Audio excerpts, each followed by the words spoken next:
first panel is a discussion on the theme, Accelerating Marketing Transformation in an Evolving Consumer Environment. I would like to take this opportunity to introduce the panelists. Our first panelist for today is Mr. Devarshi Ganguly. Mr. Devarshi Ganguly is currently the head of marketing Magic Bricks. He's a passionate marketer with 18 years of experience spanning strategy, marketing, media, and B2B across leading Indian and international brands. As head of marketing at Magic Bricks, he is responsible for leading the marketing, communication, research, and editorial mandates. He also successfully launched Magic Bricks' full stack of property services recently. Marketers by CMO Global and World Leadership Congress in 2021. Committed to enabling budding marketers, he has been a guest faculty across top B schools, including Ahmedabad and IMT. He has won multiple awards, including the Marketing Mavericks Awards 2021 by CMO Global and World Leadership Congress, the very prestigious Sabre Awards by M&M's launch campaign, and recognition by Nielsen amongst the top 31 launches since 2011 for the Del Monte launch in 2014. He's an alumnus of St. Xavier's College, Kolkata, and Tapni Manipal. We welcome you and request you to please join us on stage, sir.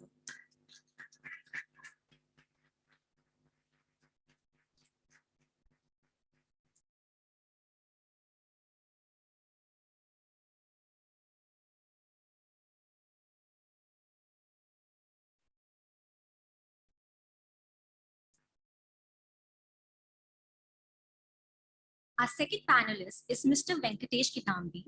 Mr. Venkatesh Kidambi is currently the Global Head Digital Marketing Platform and CRM Practice at Kimberly-Clark. Mr. Kidambi started his career as an entrepreneur and moved to corporate leadership roles post his entrepreneurial stint. He has consulted and collaborated with the business leaders of major conglomerates such as Kimberly-Clark, Reckitt Benckiser, ITC, IBM, Mahindra & Mahindra, and delivered award-winning marketing campaigns, strategies, and path-breaking business results. Mr. Kidambi has previously led teams handling integrated and digital marketing activities for iGate, Vodafone, ING Life Insurance, Adani Group, and Dr. Reddy's. During his time at Ogilvy as an account director, he led Team IBM, India and South Asia, and was part of the global brand management team and integrated marketing team handling the entire gamut of marketing strategy and activities across India and South Asia for IBM. Mr. Kidambi holds a PGDM specializing in marketing and has also completed his executive program in general management from Indian Institute of Management in Ahmedabad. It's a pleasure to host you, sir. We kindly request you to please join us on stage.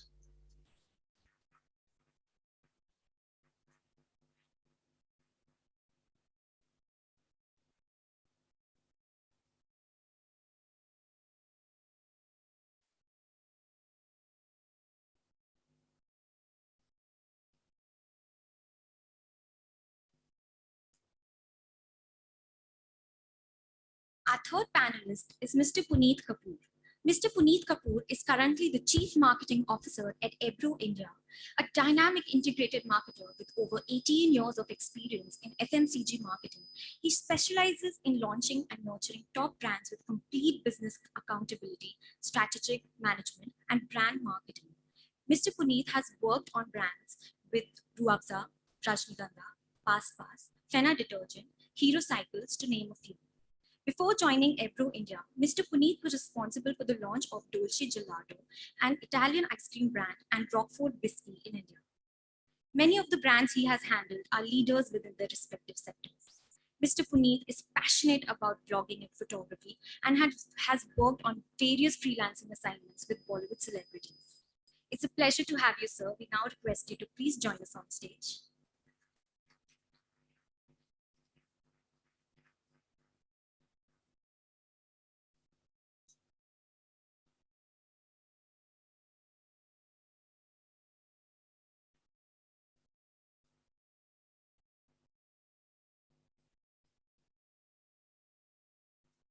The moderator for this panel is Dr. Ramashankar Yadav.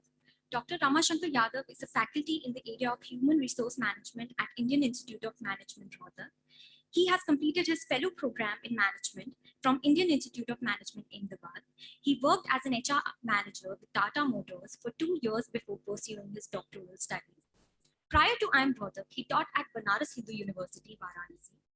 Dr. Yadav also served as an associate editor for the Indian Journal of Human Relations and the Indian Journal of Social Science Researchers. The floor is all yours.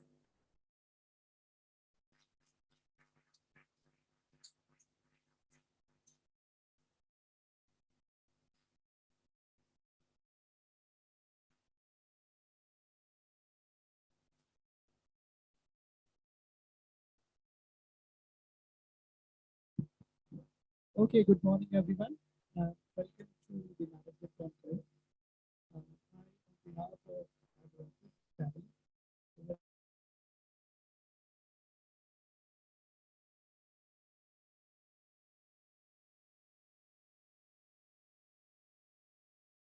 navigating in this 1.5 hours. There will be broad rounds. One would be a very generic in nature where I request my panelists to share their experience, how they have navigated starting from the college and entering into marketing domain and building their career as a market so that it could be of benefit to all my students. Second, I would ask about some specific question to their brands, largely how they are sustaining that and how they are creating that brand in their respective domain. And third would be a question answer segment where you are asking questions of your choice to get more insight. Okay. Is it okay for everybody? Yeah. So good to start? Yeah. Okay, so my first question is to Mr. Devashi Ganguly. So briefly, touch upon your career, how you started, what were some of the tough challenges when you were building the career, and what were key, benefits. Good morning to you all. Really, really privileged and pleased to be here. Thank you to all of you for being here to this. And I'd like to begin by saying that I think between 11th, 12th, somewhere in college, I was a very, very confused kid. I thought I'd become a DJ or actually, it's hard for me to say this, but also I was considering modeling. It doesn't look as an option, I'm sure, right now, but those were the real things I was considering. And my father sort of got a wind of this and put me straight into college and CA. So I was literally going to college at 5 in the morning and coming back from various institutions, etc. Like, so it was applying for 3 years. But I'll cut to the chase. I think the biggest turning point for me was my MBA. Most people knew me thought I'd probably double major because I was a CA finalist when I joined. But I think in my internship with some internship with changed. I worked on a project, traveled to different places in the country, and it really opened up my eyes to what I really love, and, which is going behind understanding the consumer insights. So I was doing a project with fresh bakery products and was talking to consumers and buyers from across different states. And I just loved it. It was a project done in sweat and heat at 42 plus degrees where I wanted it. It really gave me a lot of pleasure. So I think that's the first thing for me. What do you love doing? What do you think that you can sustain without coming to work every day with a smile on your face? So that's the first thing. The second thing is the choices you make. So I have always been hungry for learning. I've taken on some assignments which I have knowledge. My current business is similar. I read food. I've been in food and beverage for almost 16 years. And now consumer tech, the big space. So I think the challenge and the hunger something that I realize keeps me. And that has helped me shape my career. So across 4 or 5 different stints, India Bank, international banks, and I consistently that's what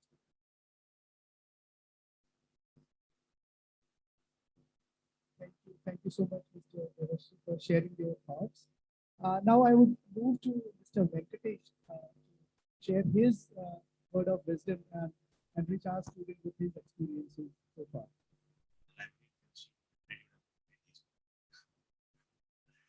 Thank you very much, I am Rutak. Thank you, everybody, to basically inviting me, giving the opportunity of addressing the young. Thank you, co-panelists.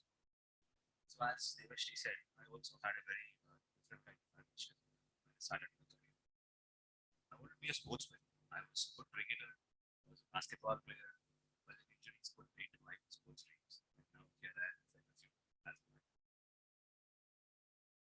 Back at it, I basically started looking at, say, problems which could be solved. Even much before possibly I was a marketer, I was an engineer. I was an entrepreneur starting at the age of 15. I found a website which was selling used cars from Hyderabad. So that website basically fueled what I believe today is my vision for e-commerce, various digital marketing strategies and transformation that I basically needed.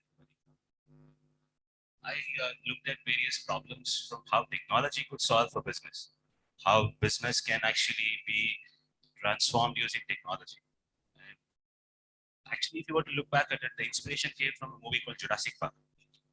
When everybody was looking at dinosaurs in Jurassic Park, I was looking at the kind of technology that was used to control the whole park, the technology that was used to build that movie itself. It fascinated me so much that I started learning computers the very next day. I was possibly in my 7th standard then, and it really, really fascinated me that computers could play such a big role in what mankind could do in the future.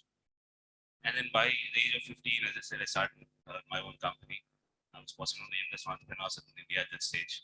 And I started my first company when I was in my second year of engineering. I hired some of my seniors who could not get jobs because of the .NET problem, because the bubble burst at that point in time. And I sold my first company about, say, 4 years into it. Then I started another one. I sold that as well. This time it was acquired by Nectar, which is a large global MNC.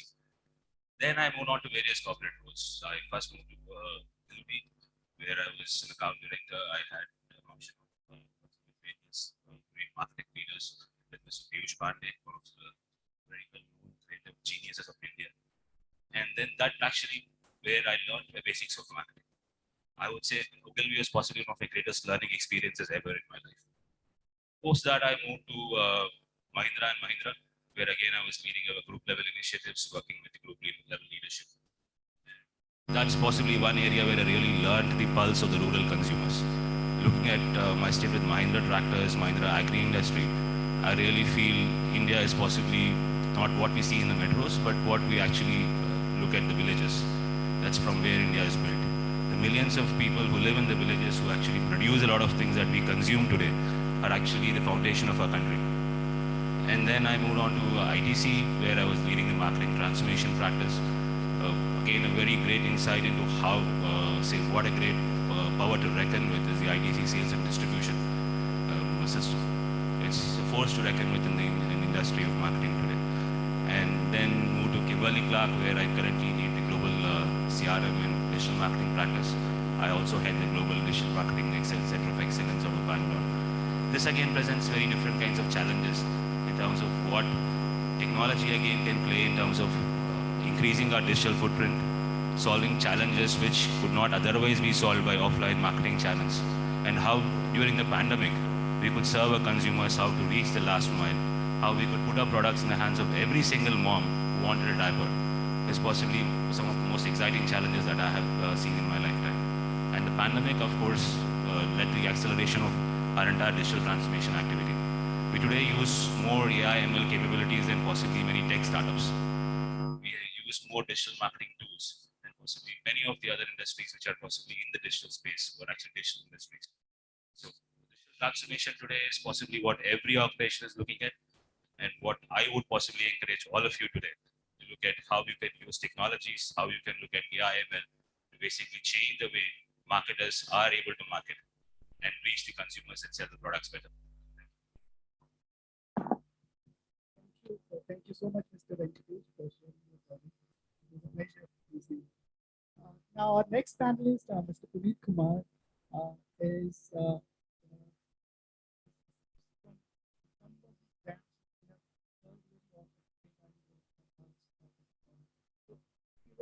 fascinating to hear your views and your journey, how you started your career, you built your brand, some viewpoints which may help us to discuss.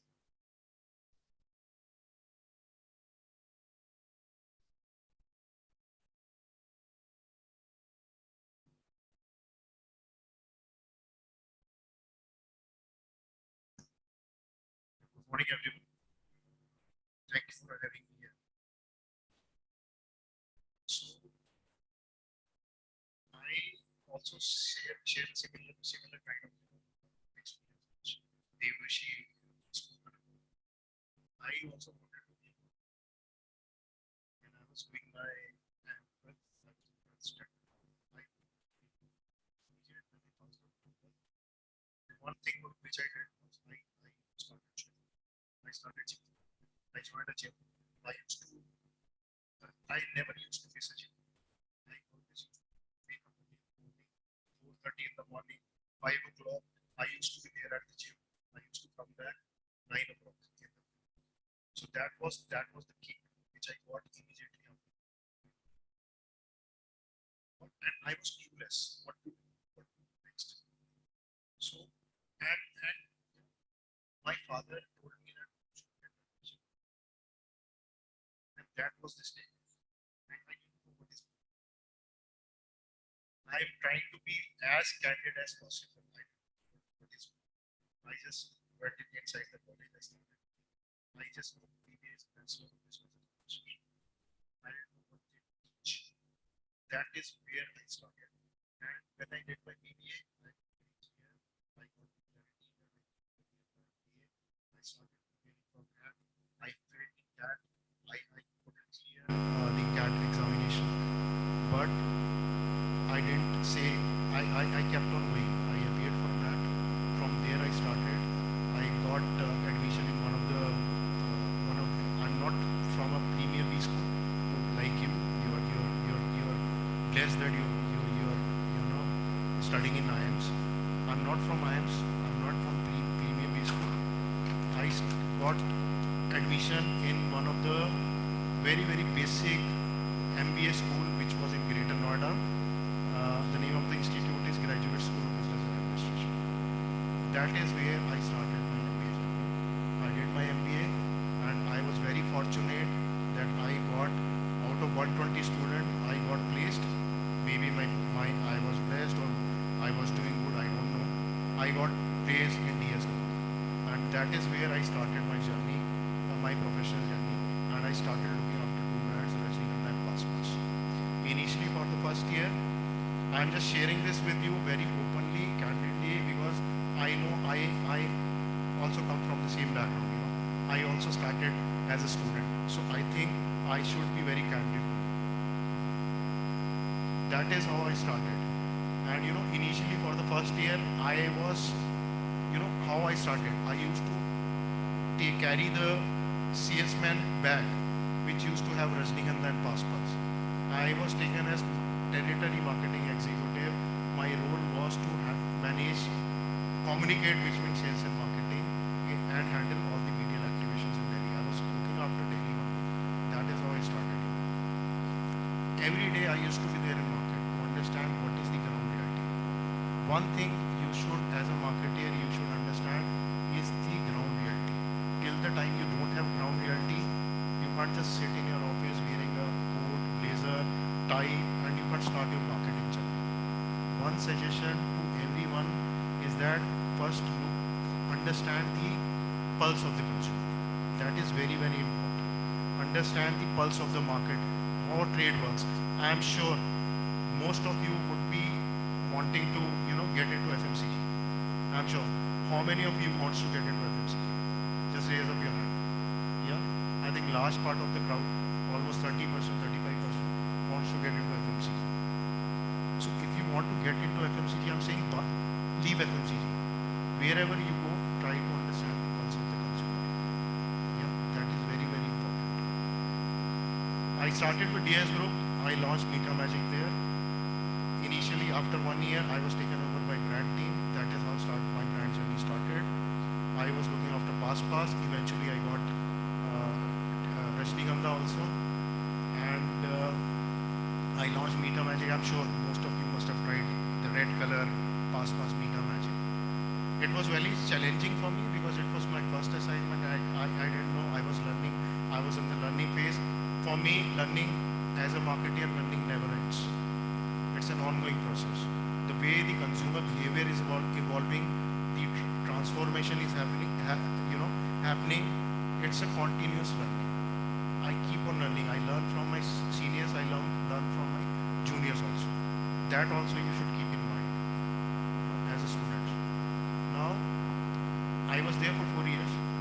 After launching Meeta Magic, I thought it's a time for move on, and because I wanted to again learn. How you learn? You get maturity in every organization, in every career. You get in every assignment. You get a maturity, and that is how you start looking after a change. Don't go for a salary. That would be my suggestion. Don't go for job. Go for your career. Then I moved to Fena detergent. Fena is I'm sure you must have heard of Fena detergent brand. That was a very challenging.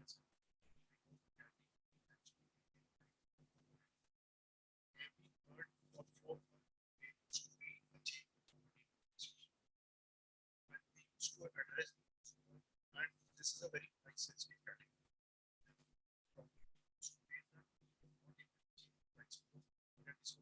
Detergent, you will always go for 10 rupees detergent because that is what is pocket money allows. You can't go for 11 rupees. You can't pay 11 rupees. So what we use to adjust the coverage. Strategic.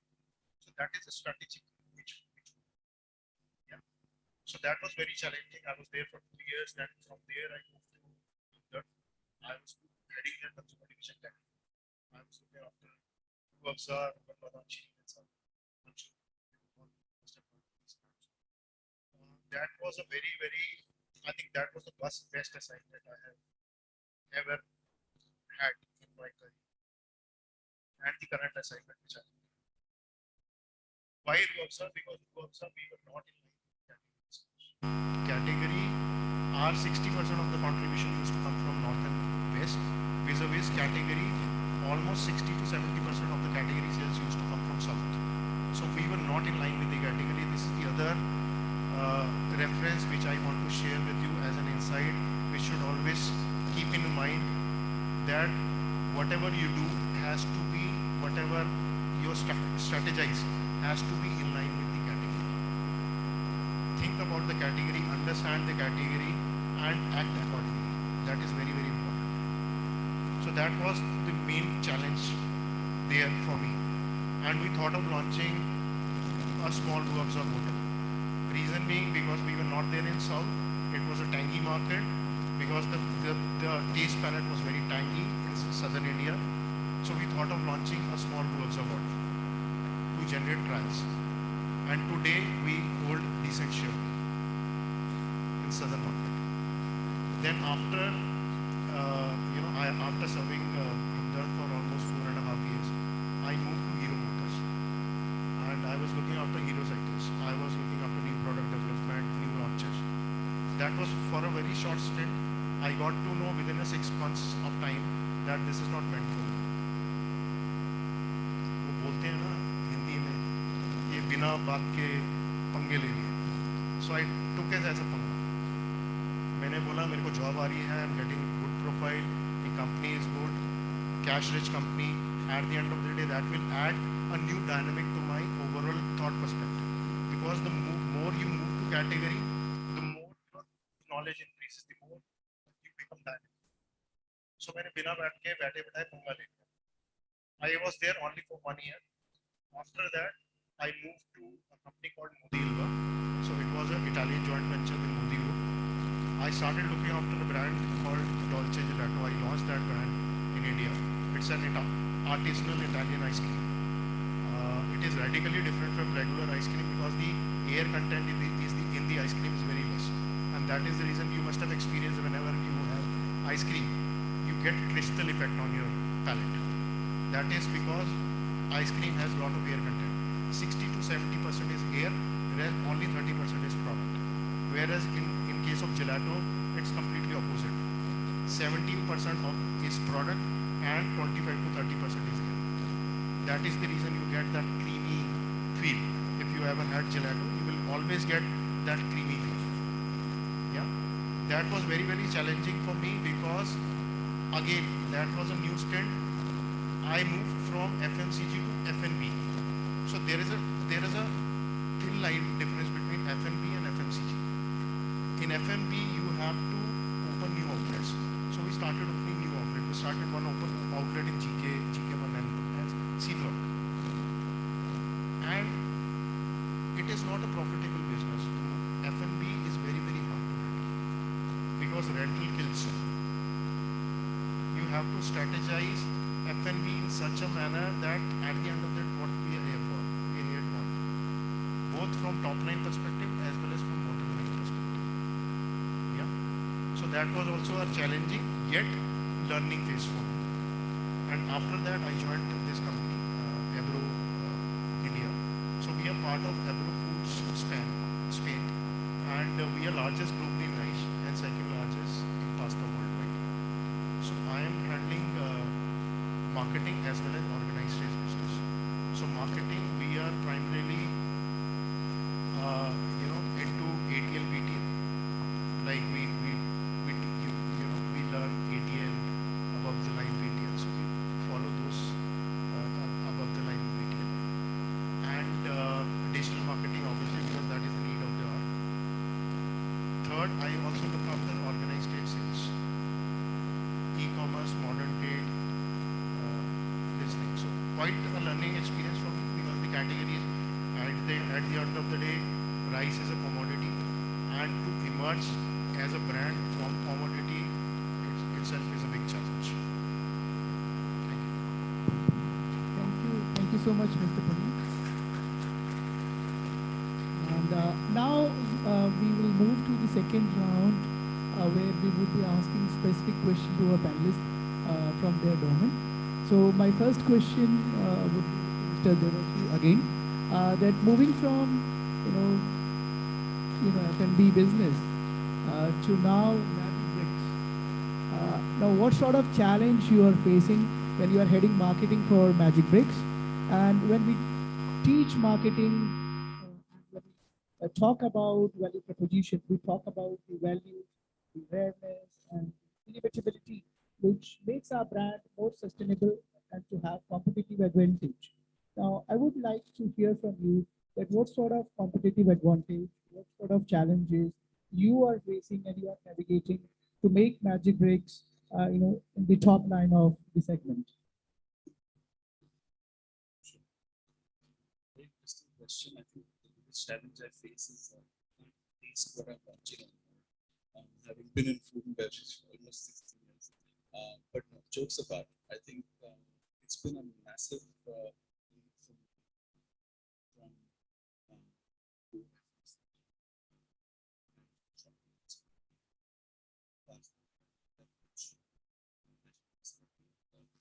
the biggest difference is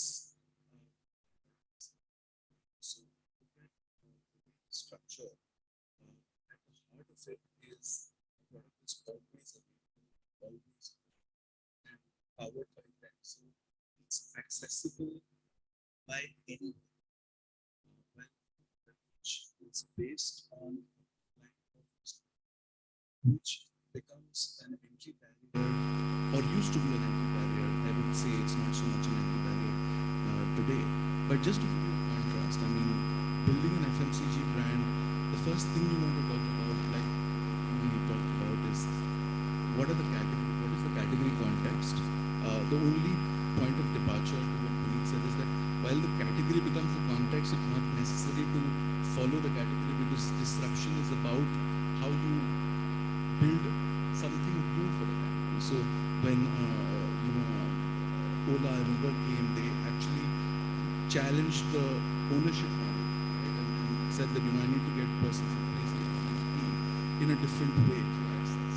So that's very, very big as a difference. So distribution is different.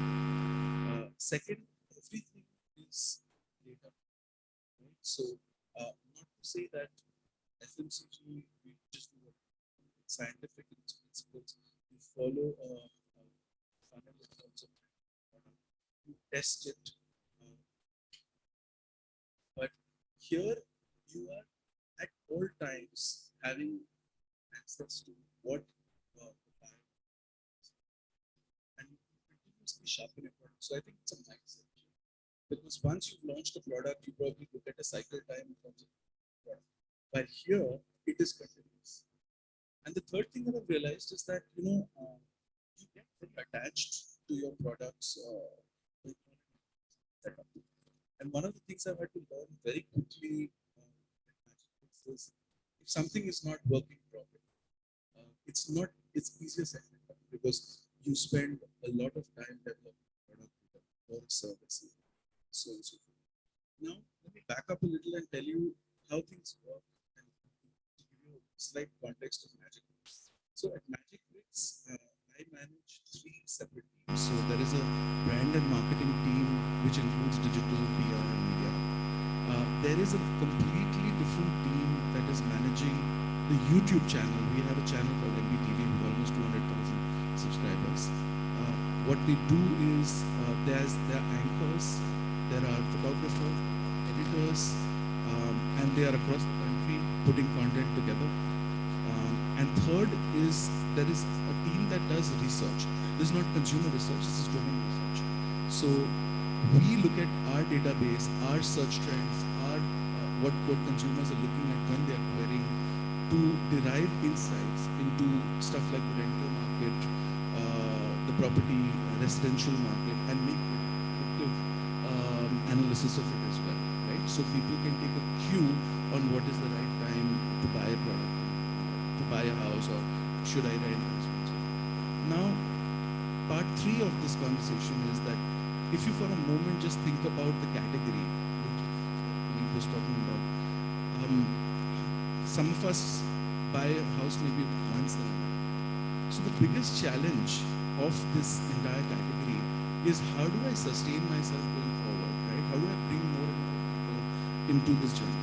Now, along with this is the high intensity of the journey that a customer goes through, right? So it begins with exploration and just looking at what's then you go into selection. After making a selection, then you get into paperwork. After paperwork, there is actual transaction. Then there is getting into the house, and then or if you rent it out. And the last part, but not the least, is beautification, fast. So what we realized over the last 2 years is that to drive lifetime value for customers, what we need to do is metamorphose into an organizational brand that is helping the customer across this journey and not just doing 1 or 2 things like being a platform where you can come and see what houses are available in different locations, whether for rent or buying, owners can list. The one thing I want you guys to understand, it's a platform, right? So it's two-sided. So there are buyers and there are owners. And the way we operate is we are essentially consumer facing. So you can come and search for stuff. You can take packages that we can help you do better searches. And at the same time, our customers are also developers and brokers who also list and who we bring links to basis the traffic of our platform. So once we realize that there are gaps, and I think that panelists talked about the insights which lead to building brands that matter, we spent the last 1.5 years developing services that allow the customer to navigate smoothly across this journey. Now, what do I mean by that? You're always a discovery platform where you can come and search for property. But we also started building a lot of content around whether it is the right time to buy, right time to rent. If you want to buy, let's say you want to move to Chennai, what localities would you like to sort of look at? So our NBTV channel has 5 to 6 minute videos talking about the infrastructure in the area, hospitals, schools, all that. And this is not because I want to put that data there. It is reverse engineered from what the consumers tell us. Partly we understand that from what they query, and we actually go back to them. So complete content built to make decision. Then you realize that when suppose you're moving a different city, you call up someone, hey, where should I go? What should I do? So advice is very critical through the journey. And we wanted to be that partner. So we also have services such as legal agreements, whether on the rent side or on the buy side. People don't know what laws are there in the state. So we actually partner with lawyers and legal members to bring that information to customers. Then, interestingly, you get to, let's say, a point where you made the selection. The biggest trigger and the biggest enabler to buying a house is actually home loans. If you don't have a home loan, chances that you won't unless your companies like but it's for the common person, it's very, very critical. So we decided that since there is high intent traffic, we also know who's in to buy or not, and how can we channelize that. So we got into that business, and we have some very interesting packages. So much so that even if you're not decided about whether you want to buy a house, if you tell us and you sort of log in with us, we give you up to 90,000 cash back when you take. And if you don't take the loan, we refund the security. Right? But essentially, it is to say that there is security and safety in that choice because we help you. And this is not my preferred bank. It's 20 banks bespoke to your personalization. Right? And then it doesn't stop there because once you've bought the house, there is immense paperwork assistance there. Then the next part is the most wondrous part where you want to move. So can you bring it fast? So we've done this. Actually, I would say 1.5 years. And earlier this year, we launched a campaign which talked about how we've understood the consumer journey, and we've now launched 15 navigate the journey without that much. So this has been a massive change. The whole, it's not just about launching a product. Some campaigns here and there. Setting up a service today requires massive infrastructure, and we are all becoming extremely impatient with how we consume. So the standards have to be high. So we have a telecalling infrastructure where we assist buyers or renters with their journey. It's not an easy job because you want the best, and that's the biggest FOMO in this segment. Because once you've made a choice, if you realize there's something else that's better, the turnover is huge. And the other thing that sort of I've realized over the years is that what is the cost of making that choice? So you buy a biscuit and you don't like it, it's a 10 rupee choice, a 15, 20 rupee choice, and you can make a change. You cannot make that change. Or the cost of making that choice. And in saying that, as a platform, therefore, what we need to realize is that when somebody is searching, you want to be the first guy. So, guys, I don't know if you guys still study this, but there's nothing called brand loyalty. It's loyalty to a repertoire, right? So, if you're having, let's say, a particular category, like you would consider a couple of possible beverages. Gatorade would be that good for you guys. But so what we say in marketing for platforms is that you want to be that first choice, because if your product is strong and I can satisfy you, it's a click, it's it's a URL, you click on it with that. So it is therefore raise the table stakes, high intensity that high involvement, easily moving, attrition for the customers, difficult to keep him across his lifetime.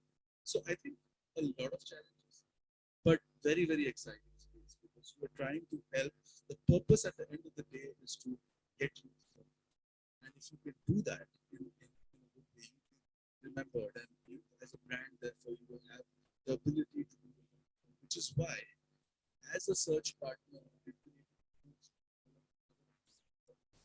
but having said that, I would end by saying just one thing that don't lose sight of the who based on some of the yes, it's something you want to keep embellishing, but your core has to be managed, and you have to spend the most time. For us, it is bicep.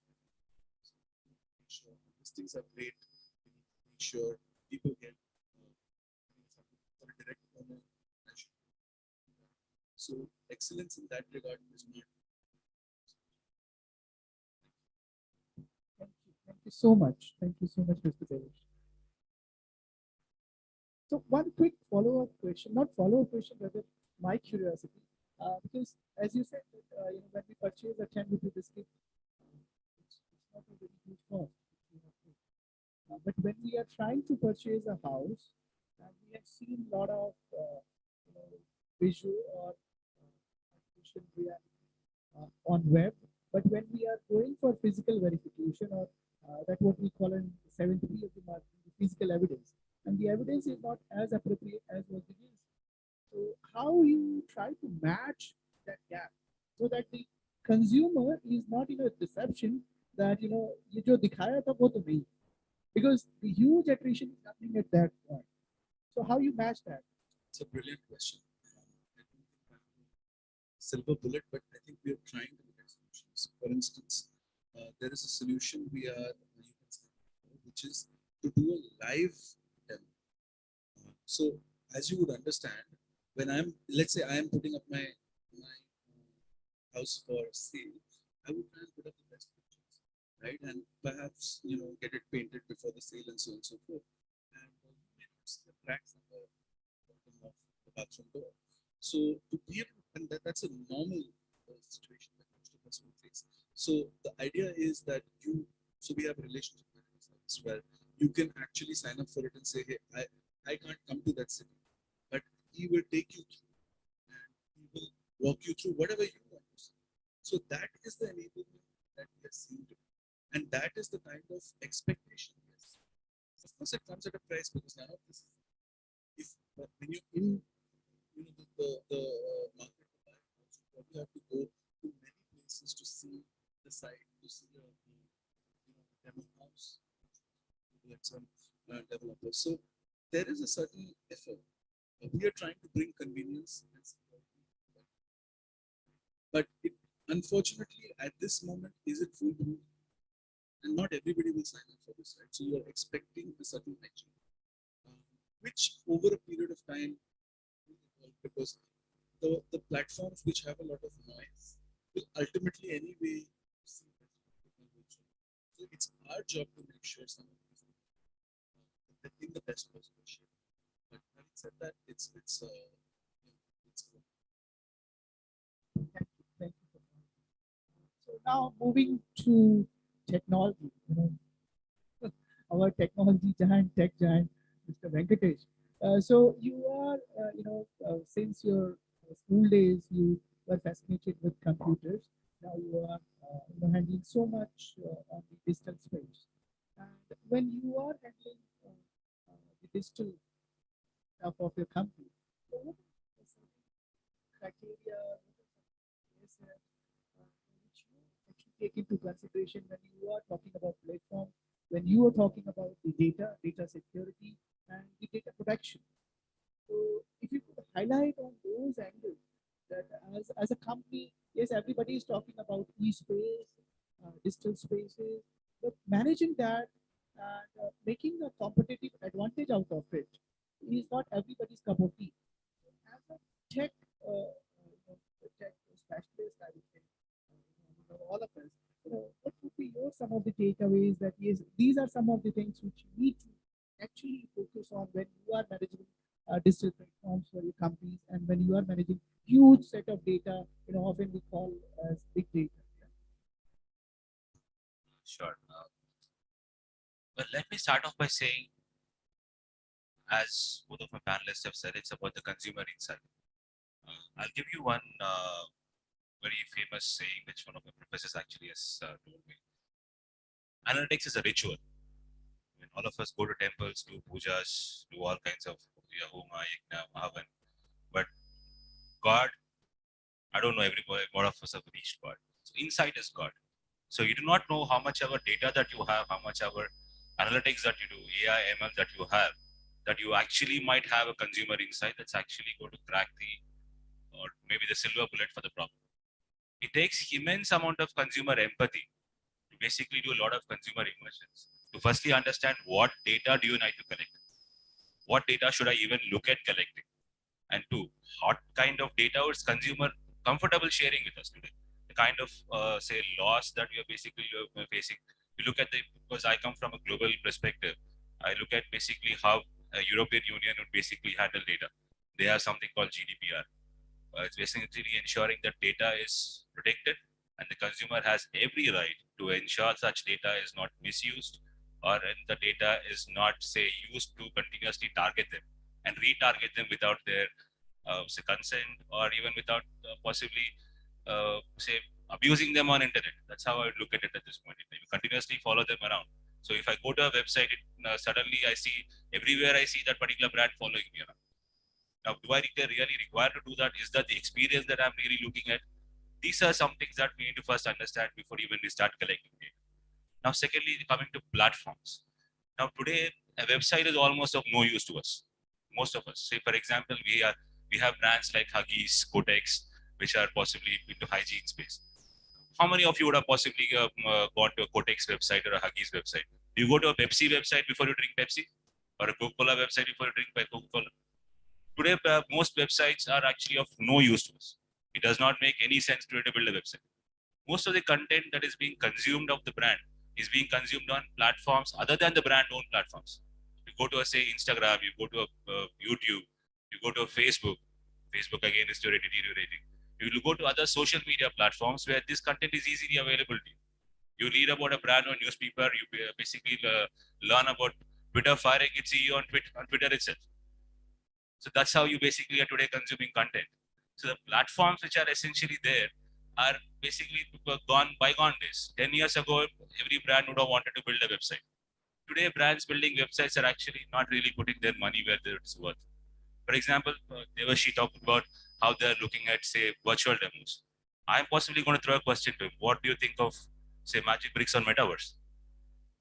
How can you possibly look at virtual reality, augmented reality, to basically get a person into the home, even before, say, he's going to the site, even before he's actually looking at a video of it.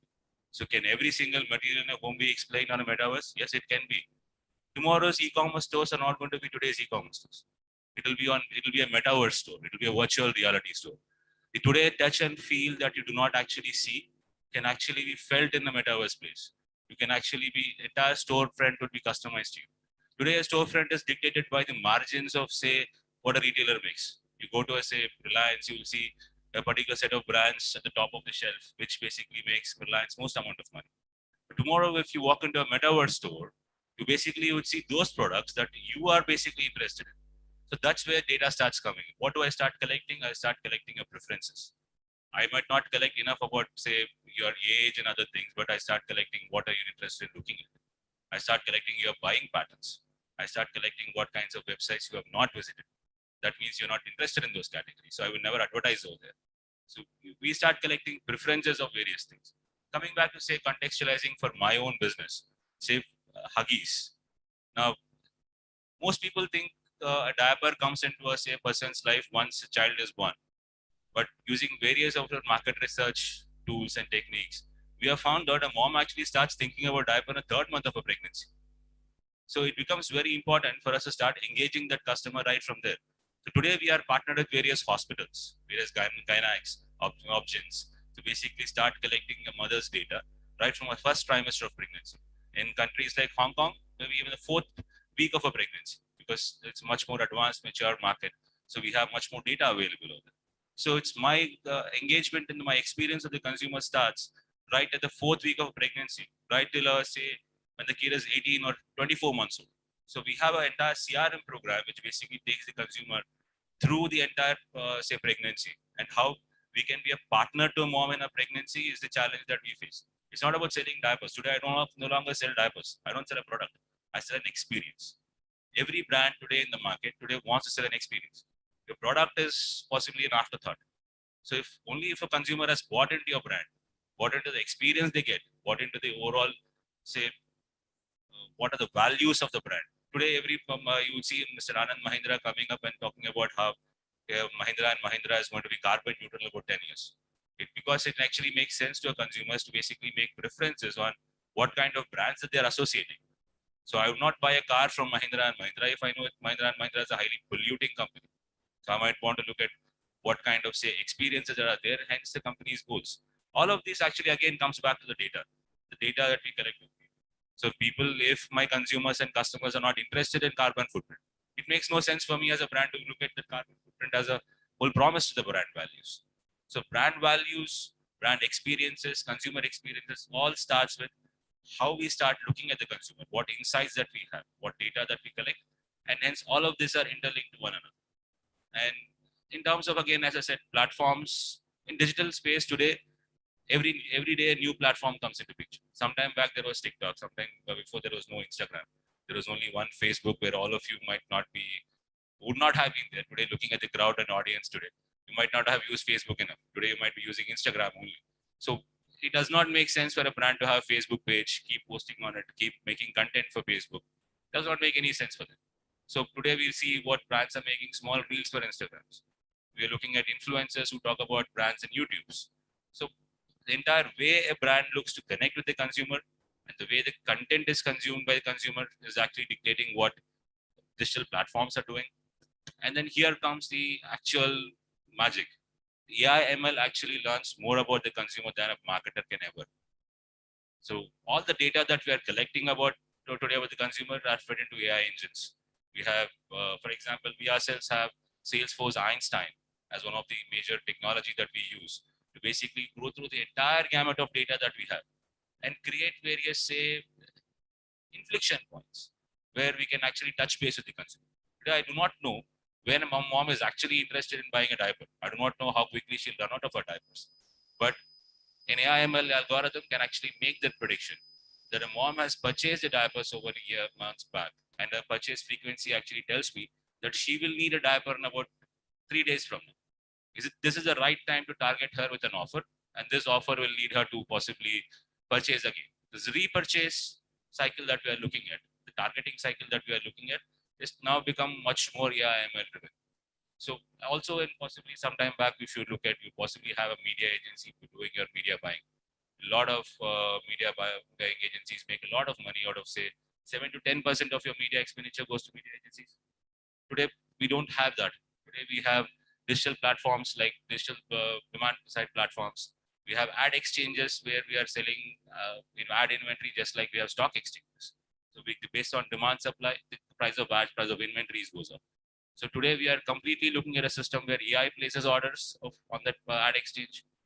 AI/ML looks at what kind of consumers and consumer cohorts which I would want to target. Everything is about technology today. Gone is a day where I would possibly launch a campaign, or possibly one contest on social media, ask people to post their photos and people will come back. Gone are all those days. Today is purely about what kind of data I have, what kind of AI/ML algorithms that I have, and how these AI/ML is going to give me the competitive advantage. And I would say in the future, the marketer who has a better AI at his disposal, a better technology platform at his disposal will be winning, or a marketer who possibly has a better brand at his disposal or a better product at his disposal.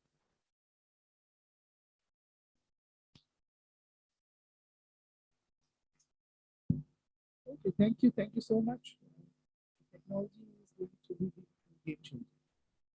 Yeah. Okay.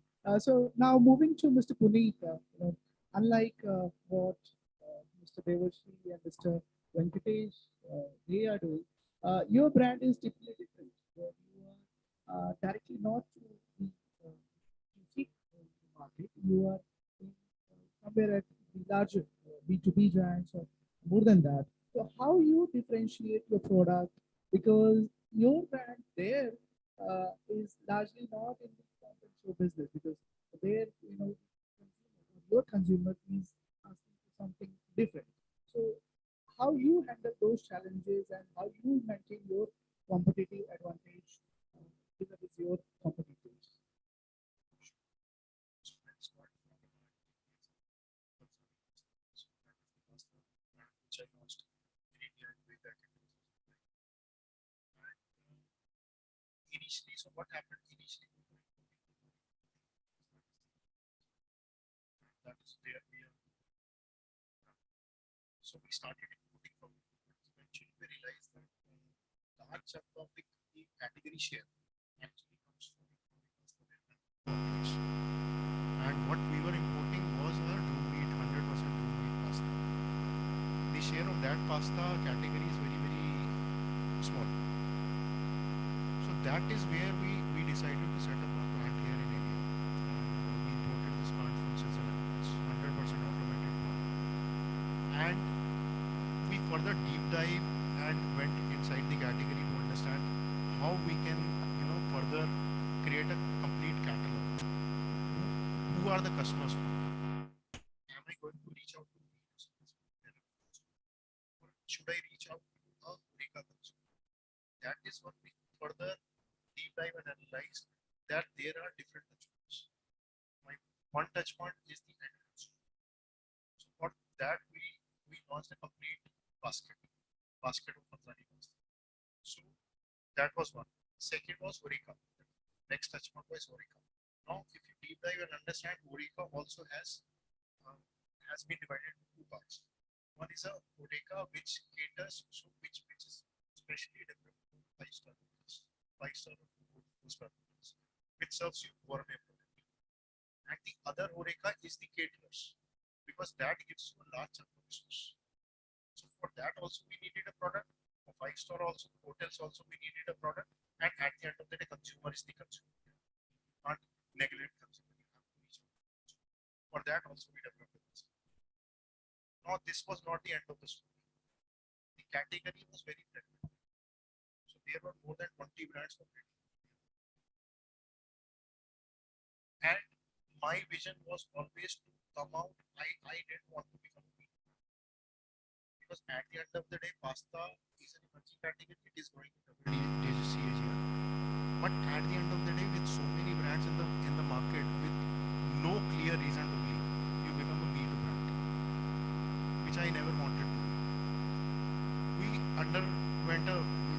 went for a consumer research, a UNA, to understand why pasta is being consumed, why the consumer consumes pasta. I'm sure Devrishi would also be having similar kind of insights because he has worked with them also. We realized that, which was very, very interesting for me, an eye opener for us, is that every household has a different cooking habit, different way of preparing pasta, different way of cooking pasta. I mean, I can't. I mean, it was very shocking for me. I mean, every household was cooking it differently. Although we always used to mention that this pasta needs to be boiled for 11 minutes, penne should be boiled for 11 minutes, fusilli should be boiled for 10 minutes or 9 minutes, and so on and so forth. But eventually we realized that people were actually cooking it in the Indian way. They were putting chickpeas. Garam masala kaun dalta hai pasta? They were putting garam masala into it. They were actually making it like they make shahi paneer at home. So that was a clear insight for us. That is the reason we thought of customizing the recipe, and that is where the technology also came into the picture. Because technology doesn't only related to digital or whatever issue. Technology starts from on ground. It starts from day one, from first touch point, which is product. And that is the reason we imported this plant from Italy. It is 100% automated. And the pasta which we launched, we customized the recipe according to the Indian taste. Now, what happens in pasta? I mean, Just imagine. I'm sure you also must be doing the same.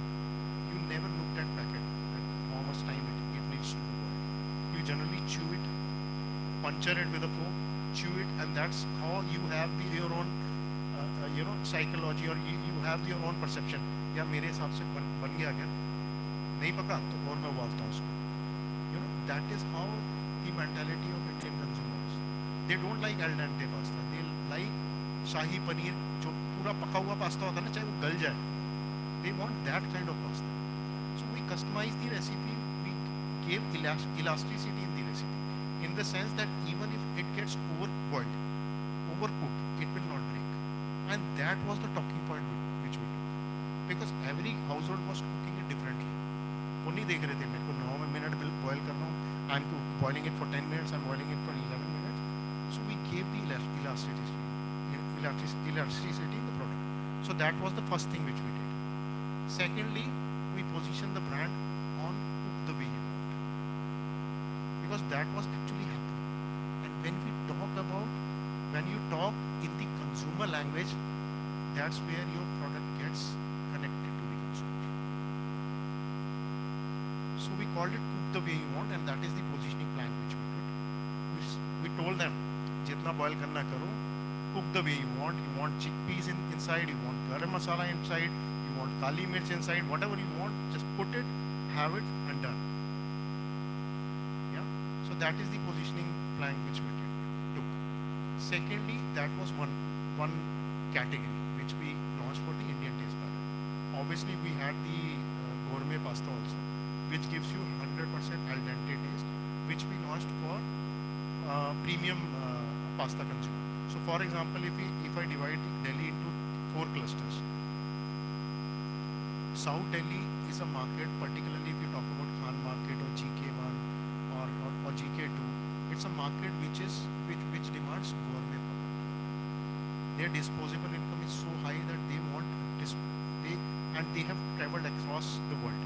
They want that experience same to be driven here. They want the similar kind of experience. They want 5-star experience. So for that we defined. So there we have launched gourmet pasta. Vis-a-vis, if you talk about West Delhi, Rohini, Pitampura, or maybe East Delhi, there we have launched the express yourself pasta, which means cook the way you want. We called it express yourself pasta. Now you can express yourself. So because that is very, very relevant. If I launch the gourmet pasta in East Delhi or West Delhi, that will never get picked up. One, because customer is not looking for, their taste palette is different. Second, the price positioning is completely different. So this is the way we strategize the brand, and this is how we launched in India. And it's a very proud moment for me to say that in Delhi, in few of the markets, we are the category leaders. Also, to add on to one thing, see, you spend so much on the capital that you want it to give you return. Yeah, because the capital, as I mentioned, we imported the entire plant from Switzerland, and it was a huge capital investment. We invested almost 150 crores in this plant, and we wanted the machine to be running throughout the day, 8 hours, minimum one shift. Initially, we were not getting that response, because initially you penetrate in the market, you make sure that product is available in the market, and consumer often takes a lot of time. Getting into the consideration of the consumer takes a lot of time. So that took a lot of time. In the interim, what we started doing is we started working on private label pasta. So Del Monte, we pack. Borges, we pack. Gostora pasta, we pack. You name the brand, we pack that pasta. Thank you. Thank you. Can I just add Yeah, on? please, I think it's very interesting. Just said, and for the sake of the audience here, I think, what is the learning? So if you were to study how cuisines come into the country, the first thing that you realize is that it will come in from top end. You'll see top end fine dining, which will lead to some gourmet stuff coming in packaged formats, which will then make the way to middle class India trials. And I think the whole conundrum is how do I drive volumes? So there are different segments in the market. There is the cohort of luxury or premium which you can take. But I think the one point I wanted to make after Puneet spoke about the insight is that understand why we want to do it like this. What is the insight? I am very anxious if I call someone over and say I'm going to make Italian pasta or Italian pizza. I'm super anxious because I don't know how it's going to turn out. So if you look at the Chinese that we make in their home, I mean, if you take it to Guangdong or Beijing, they freak out. It's stuff that we do our way. And exactly, so I happened to launch Del Monte pasta in 2008, 2009. So I think the insight is bang on. It's really about my pasta, my way. And in my stint at Oetker, which is Dr. Oetker Fun Foods, we used to make the biggest brand in, pasta sauces and emulsion-based products. So one of the biggest insights was this, that we wanted spicier, we wanted our way. We create sauces that allow you to do it. So don't tell me what's happening in Italy. Great, I know, I'll get inspired, but we want to do it our way. So the anxiety turns into fun. So how do you take a challenge and make it into an opportunity? Thank you for adding, Mr. Devarshi. And it was huge insight, Mr. Puneet. Thank you for sharing. Now we would open the stage for question and answer. So we can take on the question. We have 10 minutes. So we have 10 minutes, so we can have 2 to 3 questions.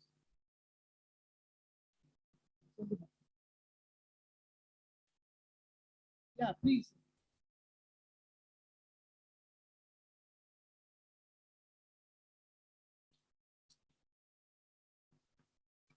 Good morning.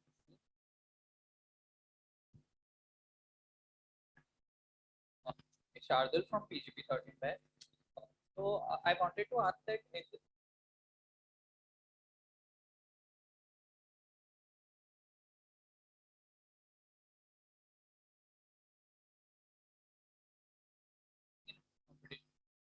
in order to gain consumer insights, are the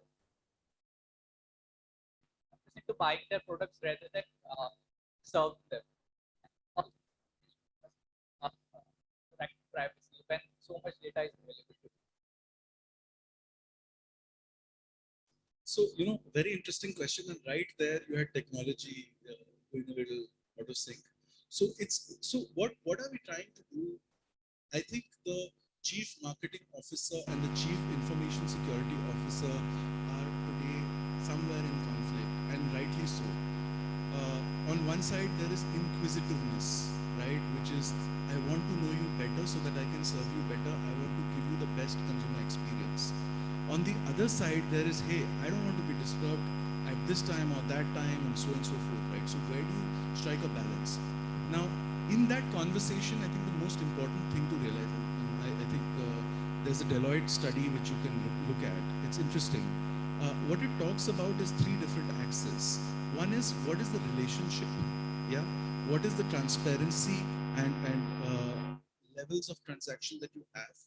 And what is the value you bring to the table? So for instance, one of the questions was that if you liked a brand, let's say Zara, and they wrote back to you every time they had a discount of 30% and above, would you be okay?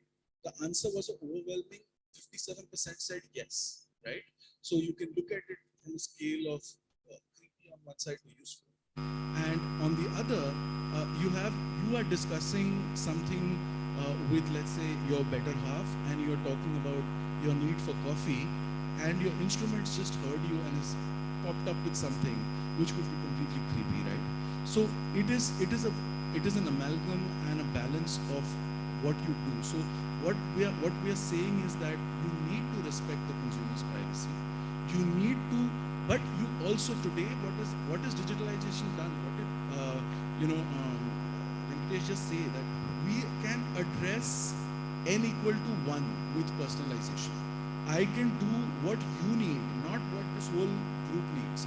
And that's where the potential is. But I need to do it with certain caveats, with certain permissions, with certain respect and discipline to be able to sustain myself in the future. By the way, digital marketing today, 30% of spends are wasted. Okay, that's a fact. We are all trying to improve the ecosystem because every actor in this ecosystem is trying to make money out of it, right? So if you want to do a click campaign and somebody is paying somebody to do a click, he's just doing arbitrage there. There's no value coming to anyone. So there is no absolute answer, but definitely you cannot do without technology. My mic is working fine, so I'm happy. But hopefully yours will also work. But you need to be cautious about what you do and how you pave the path to purchase for your customer. Yeah, please do. Let me add to it as well. That's a very good question. I would say there are two parts to the question. One is, as Devashri addressed, is how do we get the one-on-one marketing going? How do we unlock markets of one, as I like to call it? Every consumer is a market by himself or herself.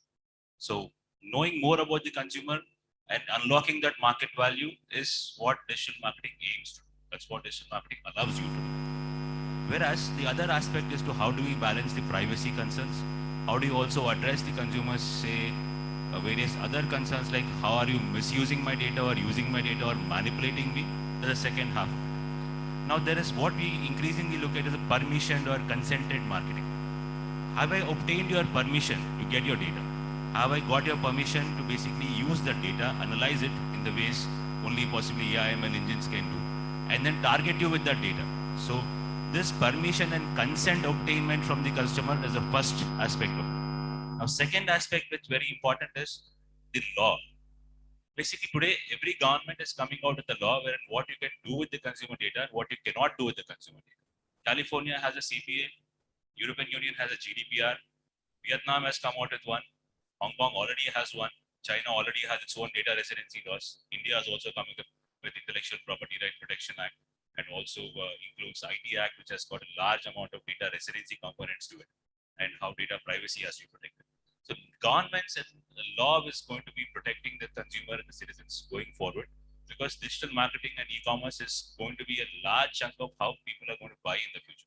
The consumer rights protection is possibly going to help a large part of how privacy and data concerns are there.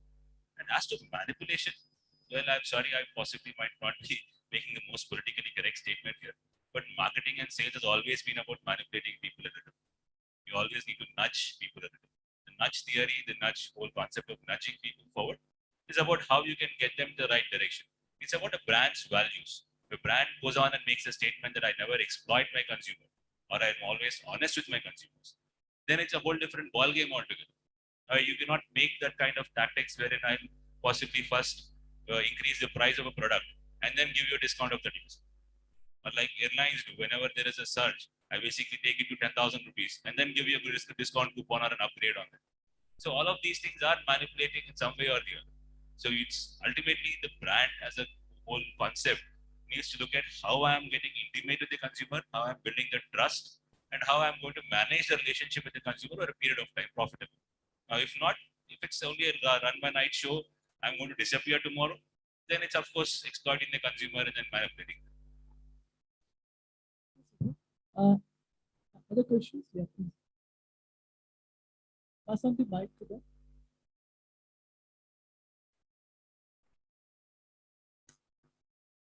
Good morning, sir. I'm Swastik from the. My question is for Venkatesh, sir. My question is that, sir, considering your experience in various B2B and B2C companies, what do you think is the difference in the terms of platform and granularity of data? Thank you for the question. Well, also we need to look at the perspectives first. B2B is a buying center. You basically have 4 or 5 people making decisions. You have the user, you have the decision makers, the leadership team, you have the finance and procurement bringing in budgetary and cost saving angles. And also how the whole buyer journey evolves is from a learn, solve, compare and purchase kind of a strict phases. People will try to learn about the product, solve whether if it's actually solving the problem, then compare you with a few people, and ultimately they go to the buyer phase wherein they possibly even will circulate an RFI, RFP, this kind of a rigid process wherein a very strict evaluation of the product or service is going to be done before they basically purchase. And hence we basically choose platforms like LinkedIn or even maybe sometimes YouTube, wherein we are basically helping the brands learn about a product, helping them solve for the problem, whether the problem is solved. We also look at, say, white papers, case studies, and even say references and referrals from other brands or other customers which we have. Let's look at, say, an IBM kind of a scenario, wherein IBM invests a huge amount of money in creating case studies and white papers, and then distributing them through LinkedIn, through Twitter, the various of social media platforms, targeting the buying centers, targeting the leadership group, the C-suite audience. So these things become your buzzwords when you go to B2B. And we actually had a very huge C-suite program, basically engage the CXO audience, not just about products, but how we can basically help them do better as individuals and as businesses. So this buying center then starts moving into a very different concepts of what kind of data do you collect. So we will collect, say, what kind of install base they already have. For example, if I were to sell say an AIML solution, I'll basically look at what kind of existing tools exist. What do they currently use? What kind of technologies they use? What kind of needs they have? What kind of market challenges they have? How can my solution solve for them? So all of these things become the data that we collect. Whereas if you look at the B2C angle, it's completely different aspect.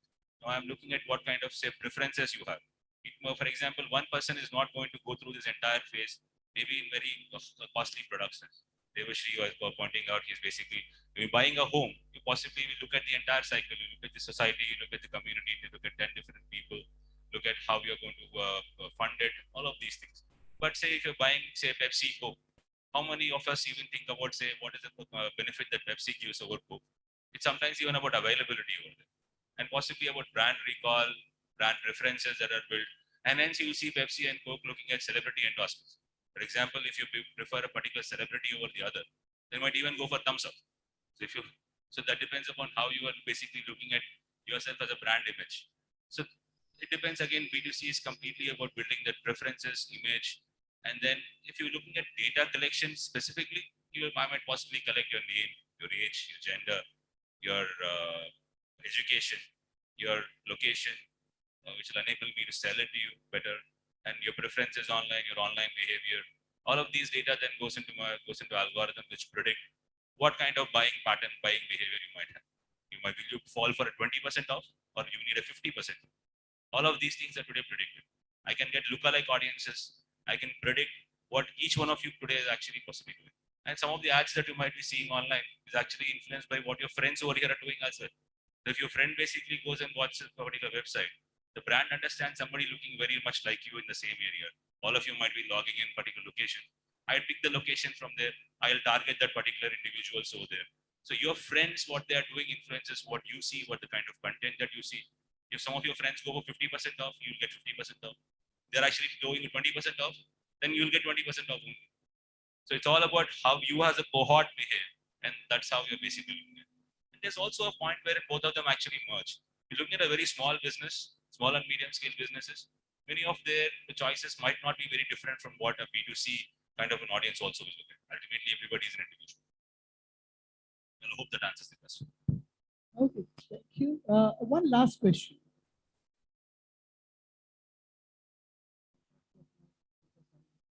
Which one to choose?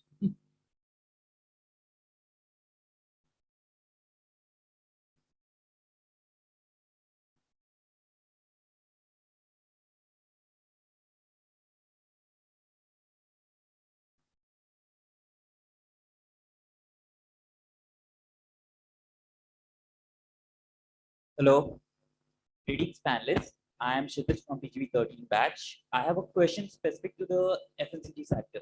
So as Puneet sir mentioned about how you can customize to the taste of the audience. My question is regarding the step before that. So how do you get the consumers to try it? Because in FMCG, the consumables, the trust play an important factor for consumers to try new brands. So how was Ebro's experience regarding that? Thank you, Kshitij. I think first of all, we should understand what are the factors which helps you build the trust. So there are three factors which actually I also got to when I joined Ebro. One factor is your availability and presence. Hindi में हम बोलते हैं जो दिखता है वो बिकता है.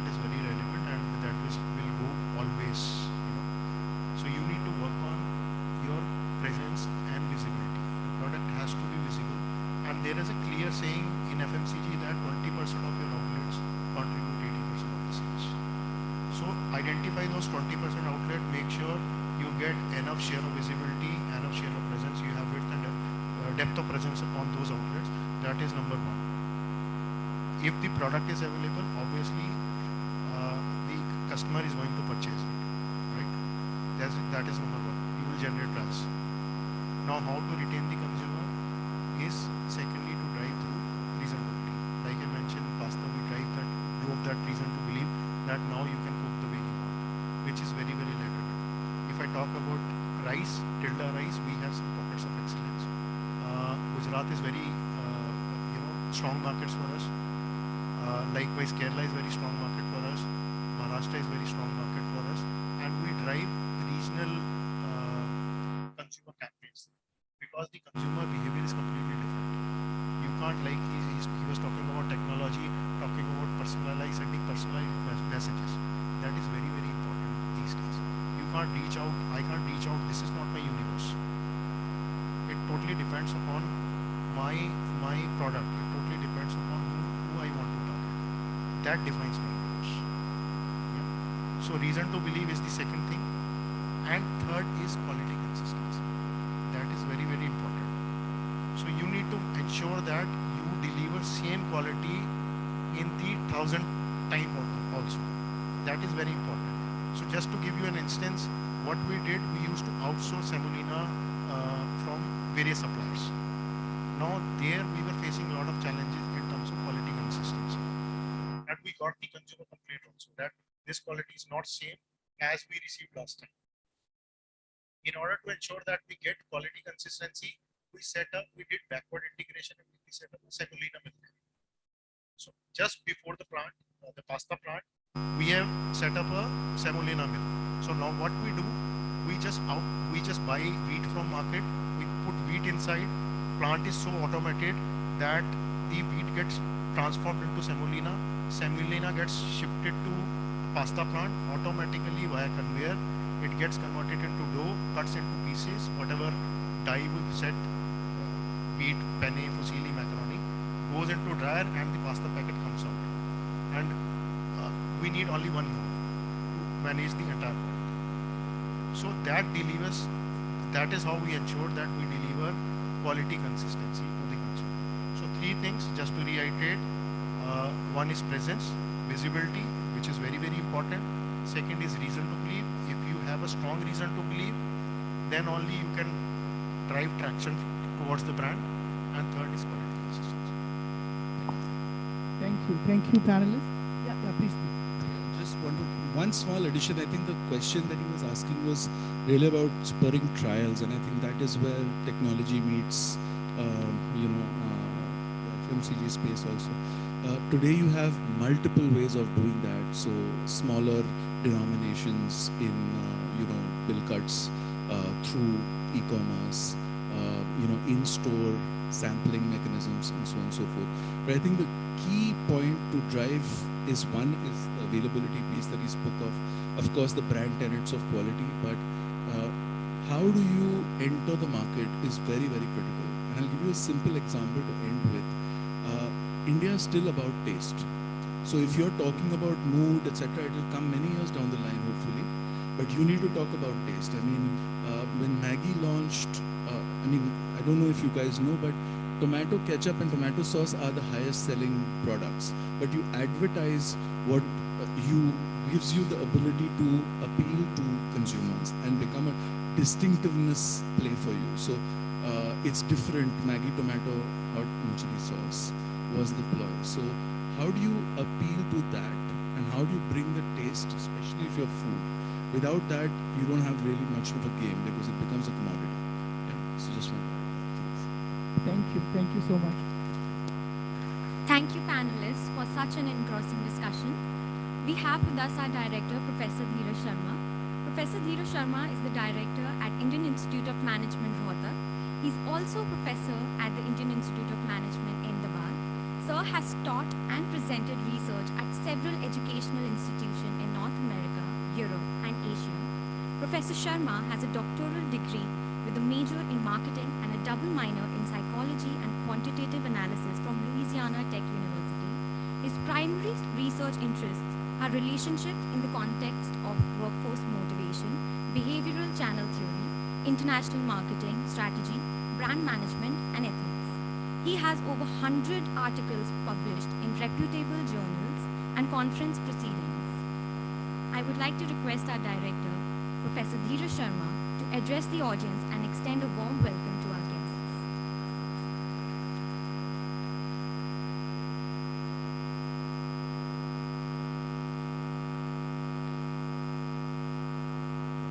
Namaste, good morning. First of all, I'd like to thank all the guests who have joined us for this management conclave. We started this concept of management conclaves in 2017, and over the years we have attempted to have them not just in our campus but also in other cities.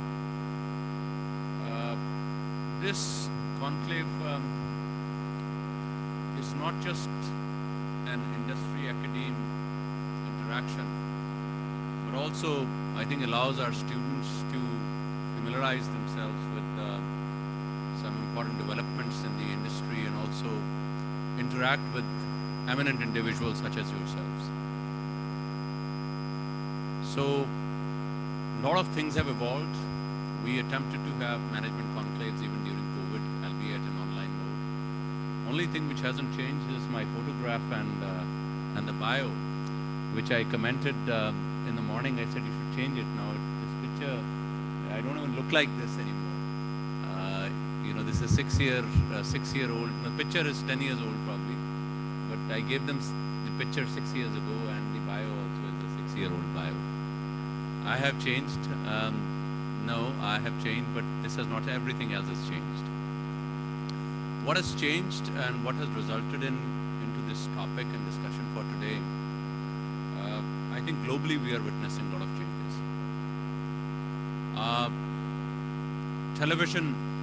I'll just quote research, and then maybe you can pick up some of the points from it. I used to study and still continue to study the behavioral pattern of students graduating from IIMs. 10 years ago, when students would graduate from the IIM system, they would want to purchase a car. That no longer is true. Nobody wants to purchase a car. The percentage of people who are actually willing to buy a car, and I'm speaking with the 3-year-old data, I don't have the updated data, 2019, percentage of students who actually bought a car in the first 12 months of graduation in 2019 was less than 10%. Then people wanted to buy these big televisions, and at that point in time we called them big. You know, anything which was larger than 25 inches was big, and 32 was really big, and anybody having 40-inch television, they thought, you know, this person's made it. They would want to buy televisions. And now, again, I'm speaking with older data. You know, this is 2020 data. A percentage of students graduating from IIM system and purchasing a television within the first year is less than 5%. So consumption behavior has changed. So what are people doing? What is it that our students do? And when I say our students is a sample. This sample, of course, like any sample, would have deficiencies and shortcomings, but it's a fairly representative sample. Why is it a representative sample? Because in IIM system, students come from various parts of the country, from various economic groups, from various stratas of society, from various religions, various caste groups, and so on and so forth. It's a very representative sample in that regard. So what do people do now? The trend is that people are investing in experiences.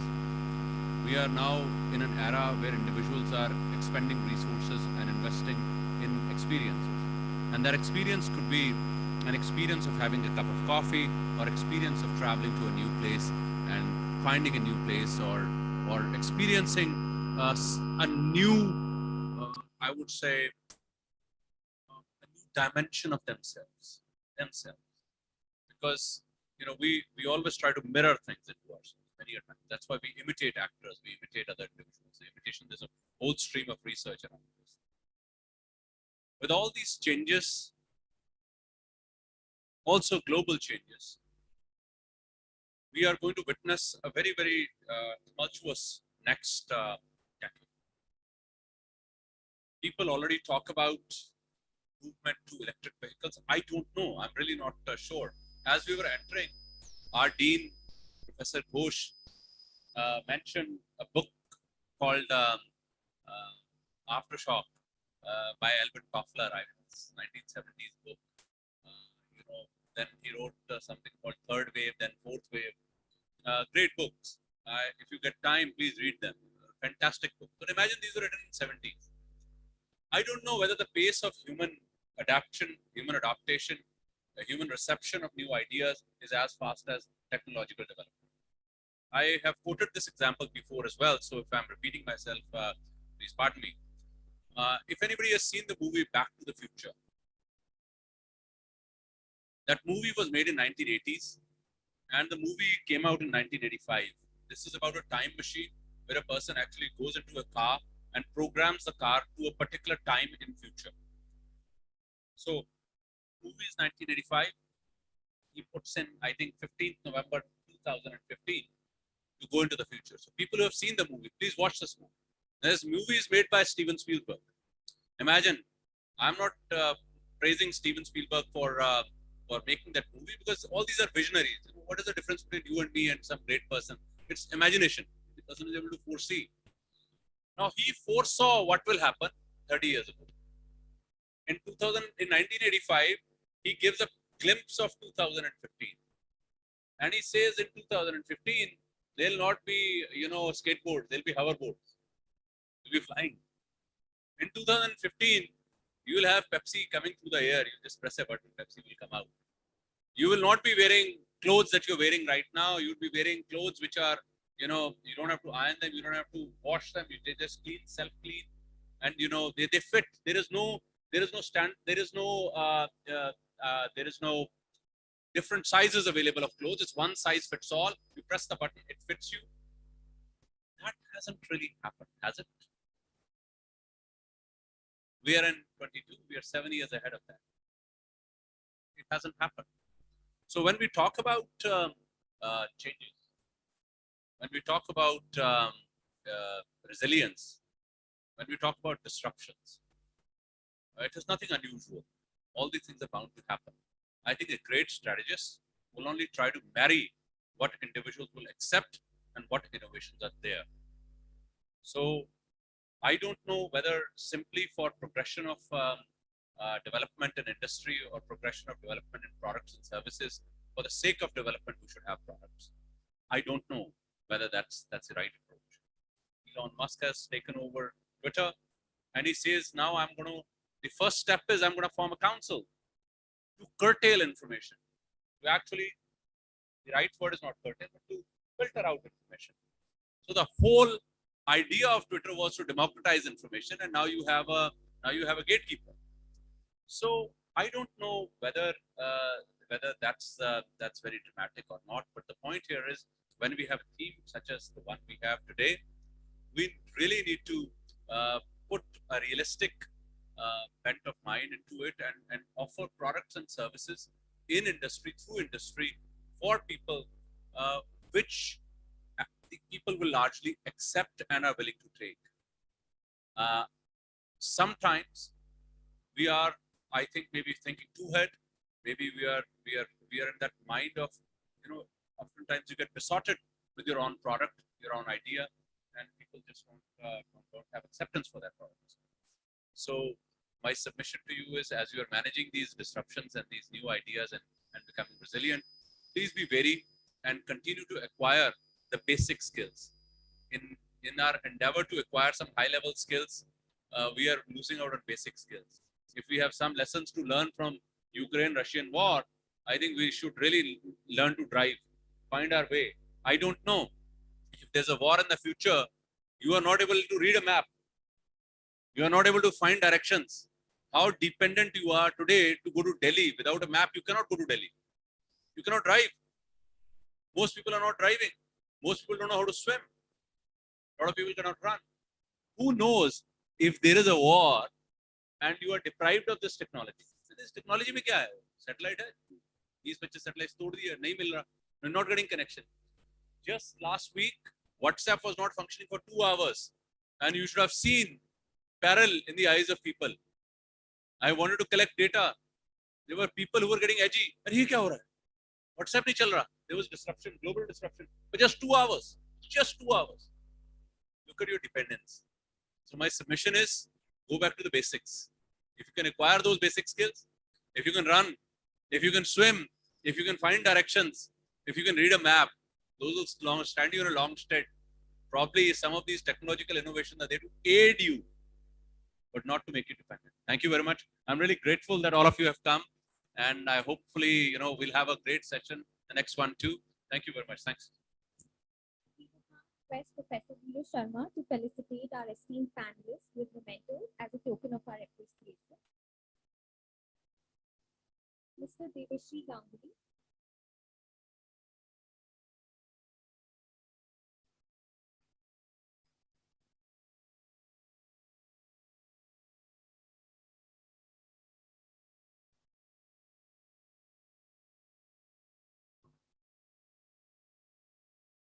Mr. Venkatesh Kidambi.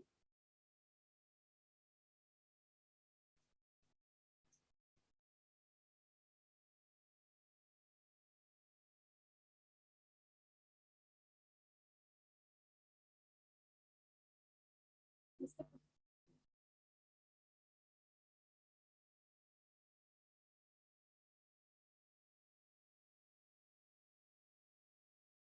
We request Director Sir, the guest and the moderator to please stay back for a group photograph.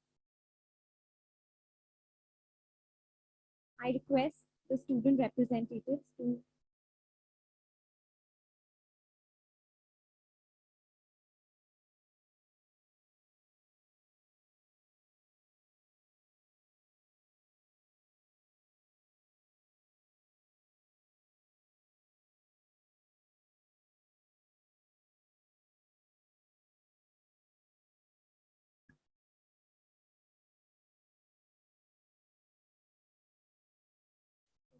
also request Professor Vilo Sharma sir to facilitate our esteemed panelists for the second panel.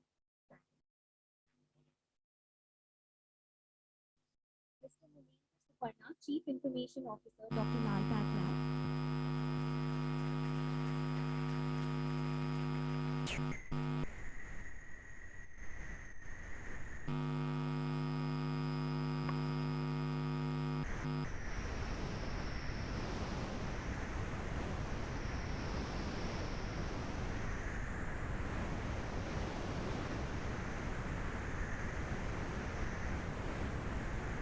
Mr. Shiv Kumar Bhasin, Chief Technology Officer, SC Limited.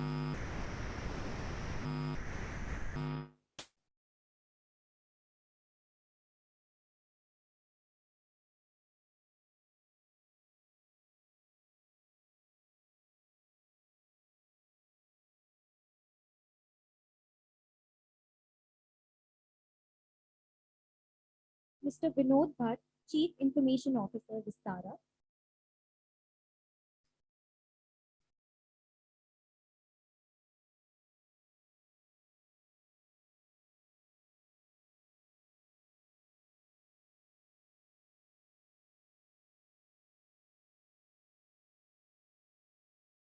Mr. Vijaya Kumar Ivaturi, Chief Technology Officer, Crayon Data.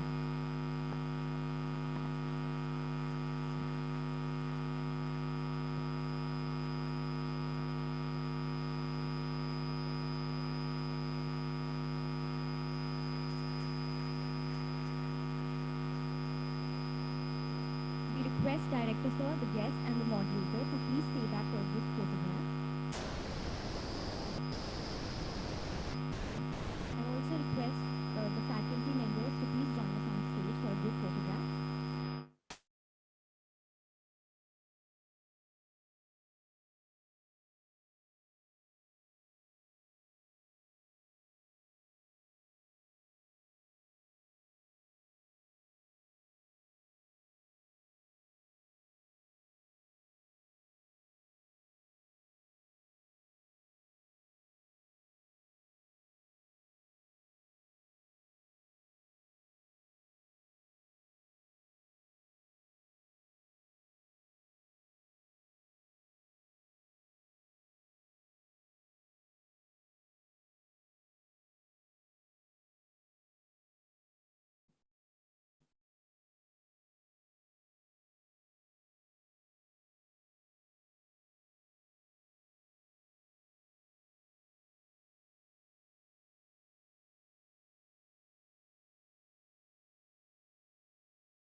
I request the student representatives to escort the guests to their seats.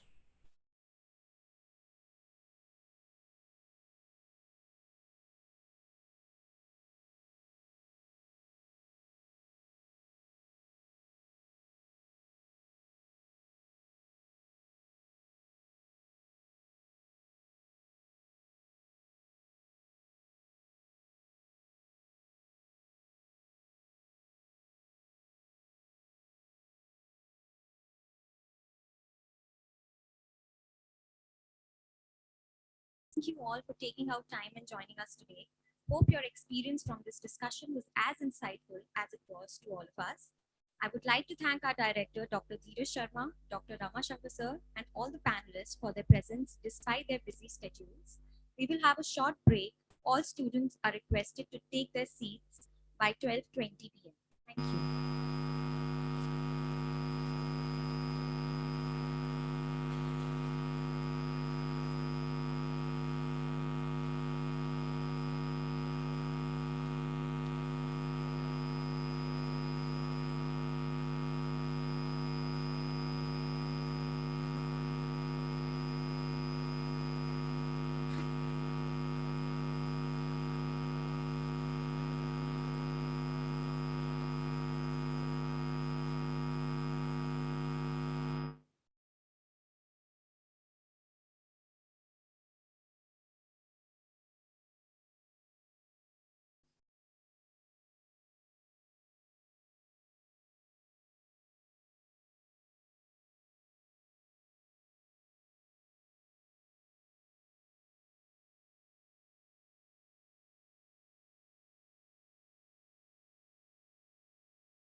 Good afternoon, everyone. We hope you're all set for an interesting discussion around the theme Maneuvering Disruption through Resilience, Collaboration, and Execution. My name is Sheila Danita, and it's my utmost pleasure to welcome our esteemed guests, faculty, and fellow students. We shall now begin the second panel of the conclave, where we'll be discussing the theme Applying Behavioral Analytics in a Highly Dynamic World. I would like to take this opportunity to introduce our panel members. Our first panelist is Mr. Muninder Sopenna. Mr. Muninder Sopenna is currently the Chief Information Officer at Dr. Lalpath Labs. He has over 3 decades of rich experience in directing business and technology operations for healthcare pathology, auto ancillary, power and consultancy industries to optimize bottom line productivity. He has a visionary ability to take organizational objectives forward and produce real-life solutions for long-term successes. He has a rich experience in managing large-scale business critical projects where he has resulted in effective use of technologies for reducing the turnaround time of the customer, leading to a higher satisfaction levels. He worked with Malana Power Company Limited previously, where he was the technical lead for implementing ERPs. We welcome you, sir, and request you to please join us on the stage.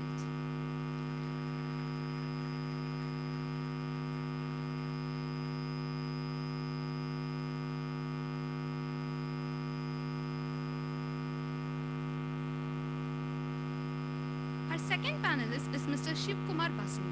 Mr. Shiv Kumar Basin is the Chief Technology Officer and Chief Operating Officer at NSE India, one of the largest stock exchange in the world, handling a peak volume of 12.5 billion trades per day.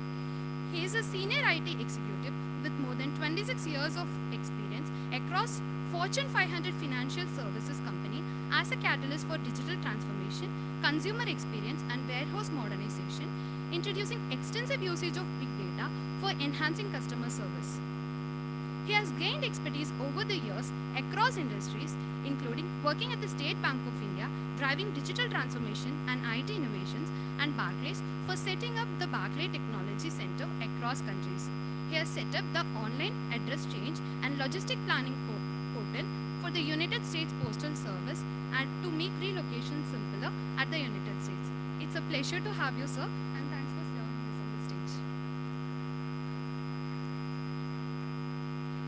Our third panelist is Mr. Vinod Bhatt. Mr. Vinod Bhatt is currently the Chief Information Officer at Vistara Airlines.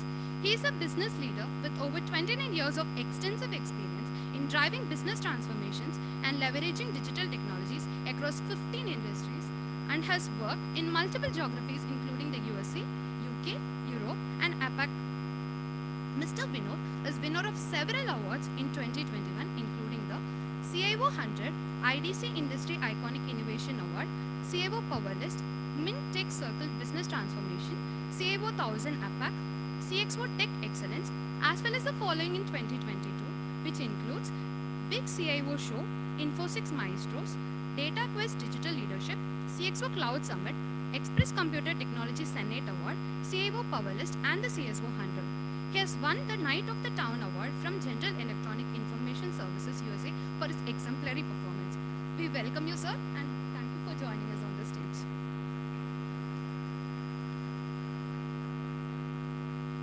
Our fourth panelist is Mr. Vijay Kumar Ivaturi. Mr. Vijay Kumar Ivaturi is the co-founder and CTO of Crayon Data, a big data and AI product company in Singapore with a development center in Chennai. Crayon Data works in the area of market and operation analytics in the B2B space, covering BFSI, travel and hospitality sectors, and retail. Prior to this, he has served as the CTO of Wipro. He covers the domain of customer behavioral analytics in BFSI and retail, and edge computing and analytics in IoT, AI/ML in the medical diagnostics and validation model of AI/ML in the real-time systems. In the academic domains, he has served on the innovation councils of IIT Gandhinagar, Delhi, India, and Chennai Mathematical Institute. He is one of the co-members of CIA Innovation Council, and he is the lead author of a popular book, A Manual for Indian Startups, published by Penguin India. He has been with the ICT industry for over 32 years and is an expert in innovation management and advanced technologies incubation in India. We welcome you, sir, and thanks for joining us on the stage.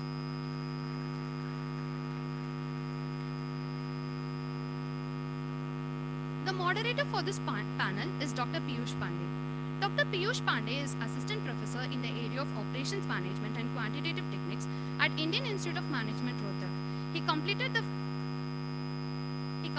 fellow program from IIM Indore in 2017. Prior to his doctoral degree, he did his MTech in the Industrial Management from IIT BHU Varanasi in 2012. His works are published in many top-rated journals and presented in reputed national and international conferences like Informs, POMS, Euroma, SOM, etc. He is a reviewer of many acclaimed journals. His area of research interest are retail operations, event management, supply chain management, and advanced optimization. We very thank you, sir, for joining us on the stage. The stage is all yours. So, hello everyone, I'm Dr. Piyush Pandey. And first of all, I welcome you all to this discussion. Today we will be discussing about the applying behavioral analytics in dynamic world. So first of all, our mission is to impart knowledge to our students that how do companies prepare in order to handle the uncertainty in the market. What do you mean by uncertainty? Uncertainty that may come because of the emerging market, because of the increasing competition. It may be because of the recent trends you might have seen due to COVID-19. Many of the companies got disrupted, they went out of the market, many of the people could survive in the market, right? And these uncertainties keep coming in the way of companies. So how companies handle these uncertainties? First of all, in order to handle these uncertainties, they need to understand customer, their pattern, their behavior. When a customer interacts with your system, with your platform, they leave their footprint. They show their liking, disliking, their preferences. They show their what they want. So our main objective is to understand or to make people ready, to make the young people ready, so that they would be when they will be in the industry or in company, they would be able to face challenges, like how to prepare for unforeseen challenges. So my first question is for you, Mr. Suparna. Like you are focusing on customer-centric diagnostic platform. So how this platform helps customers in order to provide better services? Yeah, thanks a lot. Your personal experience and your working processes we would be looking to know. Thanks a lot, and good afternoon, everyone. This is Munendra, and I am representing one of the India's largest chain of diagnostics. Name is Dr. Lal Path Lab. I joined. I would like to share. I joined in 2007 in Dr. Lal Path Lab, and the company size was very small. We have a only regional presence, and we have a very strategical movement from the venture capitalist investment perspective. But after joining, there was a corporatization started, and we all came for our verticals and enablements, starting from CEOs to CXOs, starting from CMO, CHR and all. But we have a structured roadmap to enhance the top line, and considering the geo expansions also. And I will give you one more insight that for the number perspective, that at that time the company size was very small. We have a regional setup, so-called 16 labs. Now we have a 300 plus labs all across India and outside India. One more KPI I would like to give you: we were serving 3,000 patients per day in 2007, and now we are serving 100,000 per day. That's the number we achieved. And similar, we have a good numbers as far as the enhancement and top lines are concerned. But referring to your point, Dr. Pandey, I think for the COVID, we haven't had this kind of experience, to be very frank, very candid for that. And no one had that experience. But though we have a strategical move from the customer experience enhancement, because the era was gone then when we start thinking about the customer service enhancement. Now is the time for customer experience enhancement. And because customer wants some kind of control and choice as far as the change of behavior are concerned. And we had a similar kind of trajectory from the data-based approach, not an incident or experience-based approach. And we have some data points where we can target it our customers what they need from the personalized one, because that is another layer of complexity or a need from the customer side, because customer wants some kind of personal level. They don't want anything which is not personal in nature, because if you give a call to Dr. Lalbe, we will give you a yes, Dr. Pandey, may I help you, something like this. because we have a trajectory of data. We have 70 years old data. We have multi-millions of data as far as total data are concerned. We have a plan for data innovations starting from, we have a data scientist in our team. We have recently created, before COVID, we created an information office. Though that was not in line with the diagnostics, but we foresee in such a way that there should be a time when we have to give us some kind of personalized and predictive approach to our customer, because with this kind of trajectory of 20% year on year, because that was one of the challenge early days. The top line growth was 35%. Every third year, our top line become double. Now it is two digit only, but early part of that era was something different from the challenges perspective. But coming back to the patient psyche perspective, we have data and we have a structured plan before COVID also, and we are very much in line with that particular thing.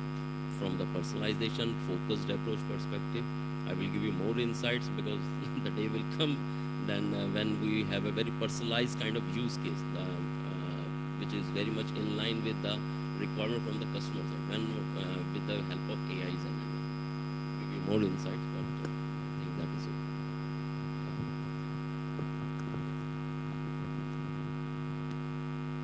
Just a follow-up question, like what we have seen, most of the companies in healthcare sector and pharmaceutical sector, they are clustered in urban cities. So what is your future plan to provide services in rural India as well? Yeah, see, now there is no, you can say, bar as far as the rural and urbanization are concerned, because the technology is already available. We have a, in 2010 kind of era, 10 to 11, 12, we had some kind of challenges from the geo expansion, because we have to, you can say, install our lab in, let's assume, Patna or maybe a Dibrugarh. There was a challenge when there is no availability from the technology or bandwidth, because we have a very centralized kind of environment. Each and every instrument is, we are considering ourselves as a mission critical, because each and every instrument is tightly connected to our real-time basis. If you have a instrument at Dibrugarh and that particular instrument is running one for the sake of thyroid test, that particular test is on the fly going back to the report center, so called, and you are ready for that particular report. Then availability, my question is, answer is to availability at the far end is already available nowadays. There is no challenge from the urban or maybe a rural kind of patients, because now power is in the hands of patients, and we are very much in line with the mobile first approach or cloud first approach from the customer experience enhancement. That's. Thank you very much, Mr. Munendra. It was really a very good insight for our students. Now we got an idea about that how healthcare sector, particularly companies work, and what challenges and what how data they are exploiting, how they are using the data. Now let's move on to the financial sector. So we have with us Mr. Shiv Kumar from. So we just wanted to understand, Mr. That disruption or sudden changes in the market, you might have seen Corona as well. The number of demat account increased exponentially, right? Which generally used to be somewhere around 4 lakh per month, but in Corona days, 6 lakh per month. So how could you handle this uncertainty? And or what should be the future plan, execution plan to our students so that they would prepare well in advance?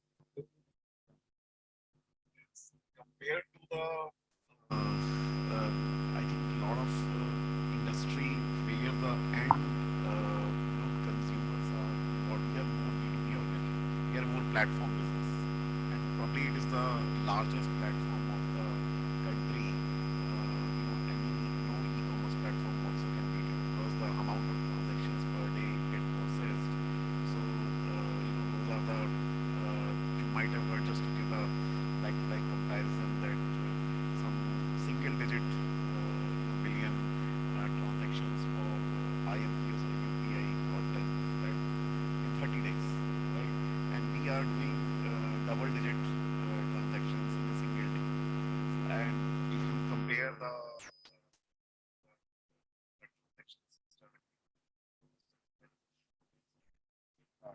they will not be running billions of transactions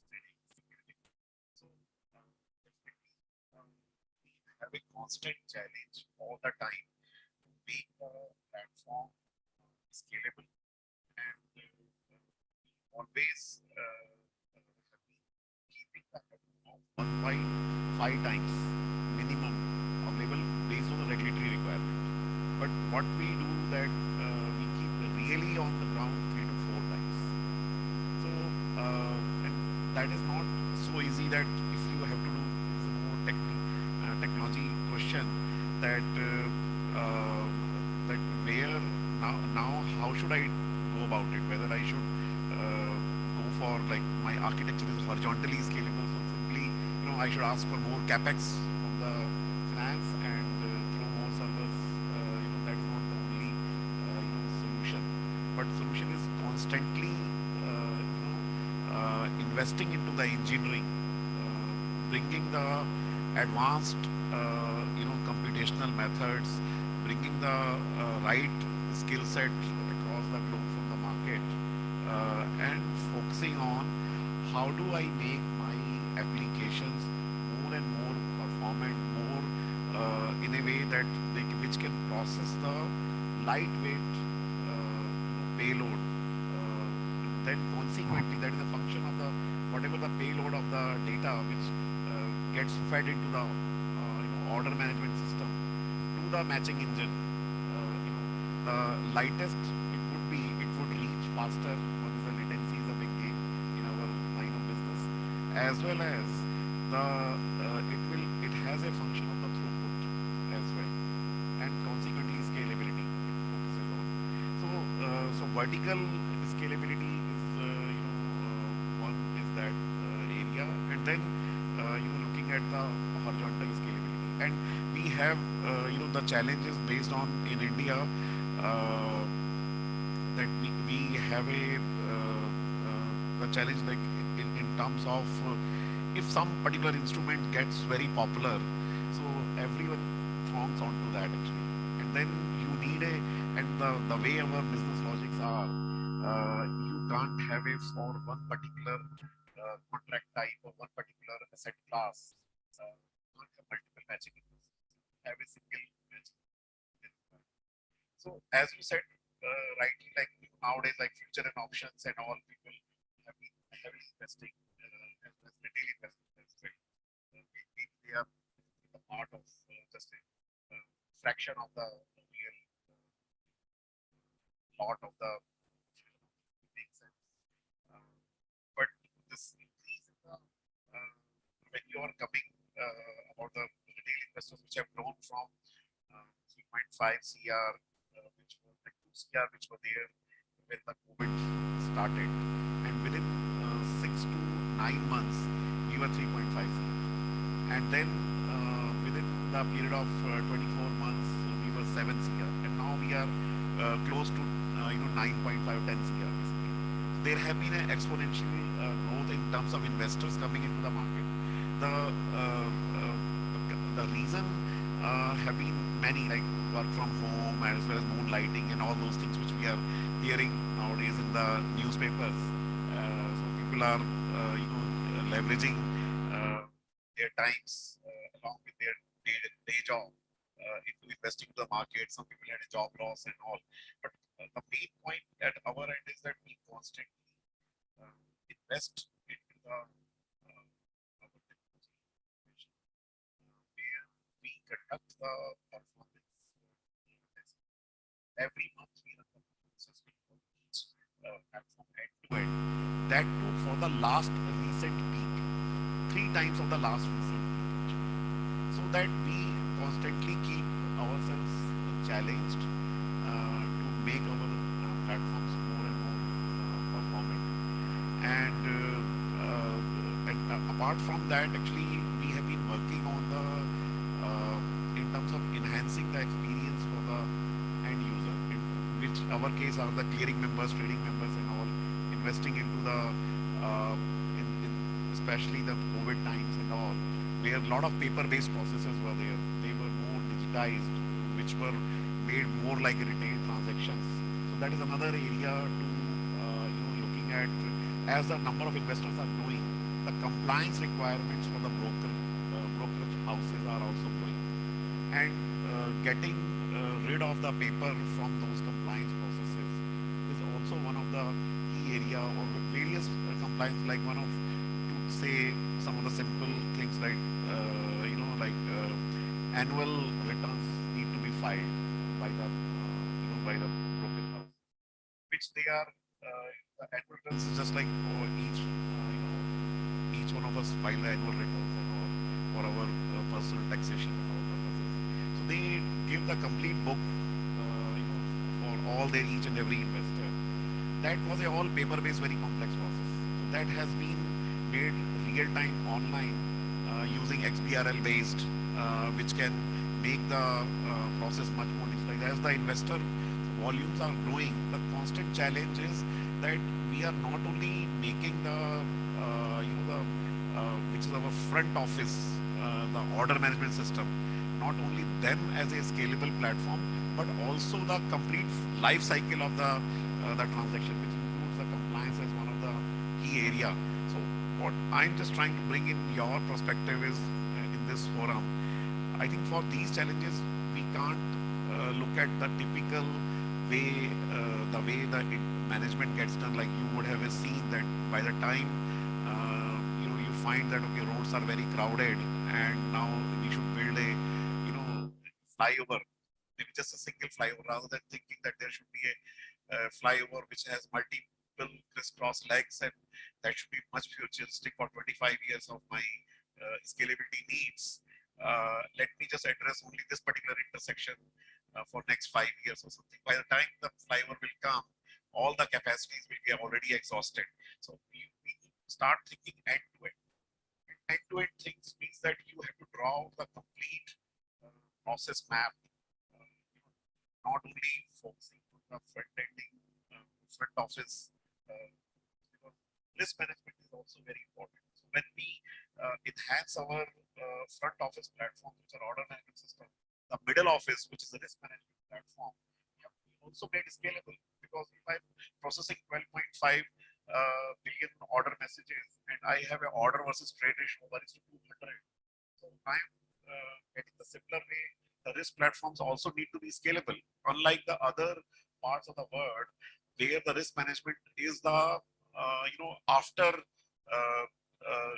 the trade execution, the risk management gets done at the end of day, or as a asynchronous way. While in our case, as per the Indian regulatory requirements, it is real time. It has to be done while the trade gets intimated to the brokerage house.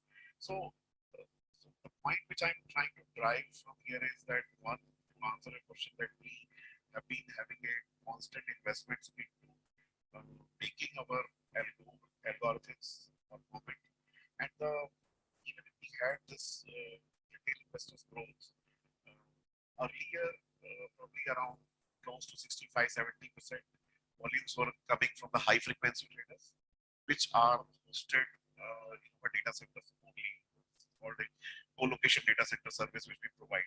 So they pump the load from the same location where our production or trading platforms are. And the second channel is the retail, which comes through the Zerodha, Upstocks, and all these kind of platforms. So that's the second channel.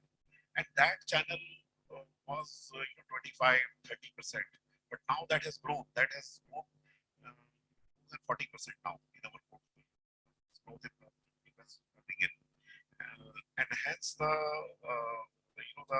is a much more tighter kind of we are being a frontline regulator. We are also working with the brokerage houses, whether their platforms are scalable or not. We are also applying the guidelines in terms of scalability. The brokerage houses did not have a very stringent availability and scalability guidelines, and we have been working with them where they can also maintain the availability, resiliency, right level of resiliency the platform, because you may have an enormous volume, and you may have a best of the digital platform, best of the process envisaged, but if you're not thought through the resiliency, as like in the not only extraordinary circumstances, but also in normal circumstances, like without taking a name, you'd have seen in the newspapers some of the largest private sector banks in India, they had an outage on their internet banking or mobile banking, and they constantly, even now, sometime you might be hearing in pockets that few minutes or few hours of outage in certain system. Even WhatsApp just now, the recent example, if you look at. So these are the bad designs. I think these are the opportunities to learn. Like whenever you have a aircraft crash and you do the RCA for that, and then come across that what is the root cause. So we have some of these areas have been helping us out. Whenever we see every day we have a monitoring, rather every second we get the feeds that in last 1 second, how many transactions have orders have come in, how many orders have resulted to trades. So that is the analytics piece. That is that analytics we have built on the platform, and we know that from 9:15 when the market opens to 9:20, how many traders have come in, how many deals they have orders they have placed, how many of those orders have resulted into trades. So if there is any unusual spurt, so we daily basis our development teams and analytics teams are analyzing these results and giving those feedbacks to our development teams who are constantly investing into enhancement of these platforms. Very longish answer, but some of the things I just wanted to highlight to this forum that this has to be looked into from various angles. There is no single bullet. It was really a very good insight for our students, and it was a very detailed explanation. So we got to learn a lot. Now let's move on to the application industry, and with us Mr. Vinod Bhatt. And I wanted to understand, Mr. Bhatt, that how your customers' preferences are changing, and how you are making yourself ready to handle these changes. First of all, good afternoon, everyone. It's again a privilege to be among the students. So my narration will be a little different than what I speak typically in the industry events, because those are more for the partners, for the ecosystem. But here my narration will be more from your lens, what you see and what you can do when you pick up your battles. So first of all, please understand that last 2-3 years, the rules of the game have changed. If somebody is sharing an experience before 2020, please relook at that again. Because the rules of the game have changed across industries. The data which has been generated in the last 3 years is 80 to 90% of what existed or what exists today. So there is good news and bad news. Good news is that there is a lot of data. So what is the bad news? There is too much of data, right? So it is data everywhere, but not a one bite to consume. What do you do with this? So you have got now across, look at from the customer's point of view. So customer has moved across channels, and the enterprises have moved across the channels as well, because customers are not there anymore. For example, a lot of services now touchless, a lot of services are online, a lot of services from web, mobile, now they are going into new channels like conversational commerce. So the way you are capturing today customers' preferences, customer sentiments, customers' feedback, customer purchasing pattern has completely changed. So there is, I think they aptly say that highly dynamic world. I think there cannot be a better example than airline, because the demand and supply is so much fluctuating, literally on every day. So you need to have two things. One is the resilience on the technology side, resilience on the business side, both. So if you have a technology which is supposed to say service 1 crore passengers, and you realize that you have only 50 lakh passengers traveling, the infrastructure price, it's a very thin margin business. You can't be paying to the long big servers, you can't be paying to the compute, you can't be paying to the memory. So you need to be having a very resilient infrastructure. I think Mr. Shivkumar briefly alluded to that, the scalability. How do you scale up, scale down at will depending on the demand? So it's very important understanding from the customer consumer behavior also, and from the cost perspective. Second is that how do you now get understand the customer first. See what is going on is there before you jump into analytics. I think people don't have data. Forget about anything else. It is garbage in, garbage out. You don't have data. So what are you going to, what are we talking about here? What kind of analytics you can do when you do not understand your data better? And there is a lot of silos you will see in the whole enterprise. If you look at the enterprise, every enterprise will have tons of databases, tons of Excel sheets, tons of, you name it, you touch it, you will find that there is one more source of, the say customer data or your product data or service data. So the first, before you jump into the behavioral analytics part of it, you need to make sure that you have a single version of truth. And more importantly, who is owning this data? Where is the data governance? So if you do not understand it, you cannot run analytics. You cannot. What are you going to do with analytics? First, and you need to wear that business hat first. That for what I am doing the analytics? Am I doing analytics to understand customer better? Am I doing analytics to push my products and services to increase my top line? Or is it analytics happening so that I can improve my bottom line? I think it's very important to have that business hat and understand what I'm trying to do here. Do not jump into the bandwagon saying that no, I need to do analytics. Please go back to your drawing board and see that which industry I am in, because every industry is different. Whether airlines is definitely dynamic industry, there are other industries also like that, who are, whether it is healthcare, whether it is BFSI, pharma, telecom, insurance, you name it. So you don't know which industry you are going to go into. But important is that you need to understand that the dynamics of that industry, put the value chain, and also look at who are the key stakeholders in this whole value chain, and where the data is residing. Then you look at it. I think if you are a marketer, if you can't have a marketing campaign if you don't know where the data is.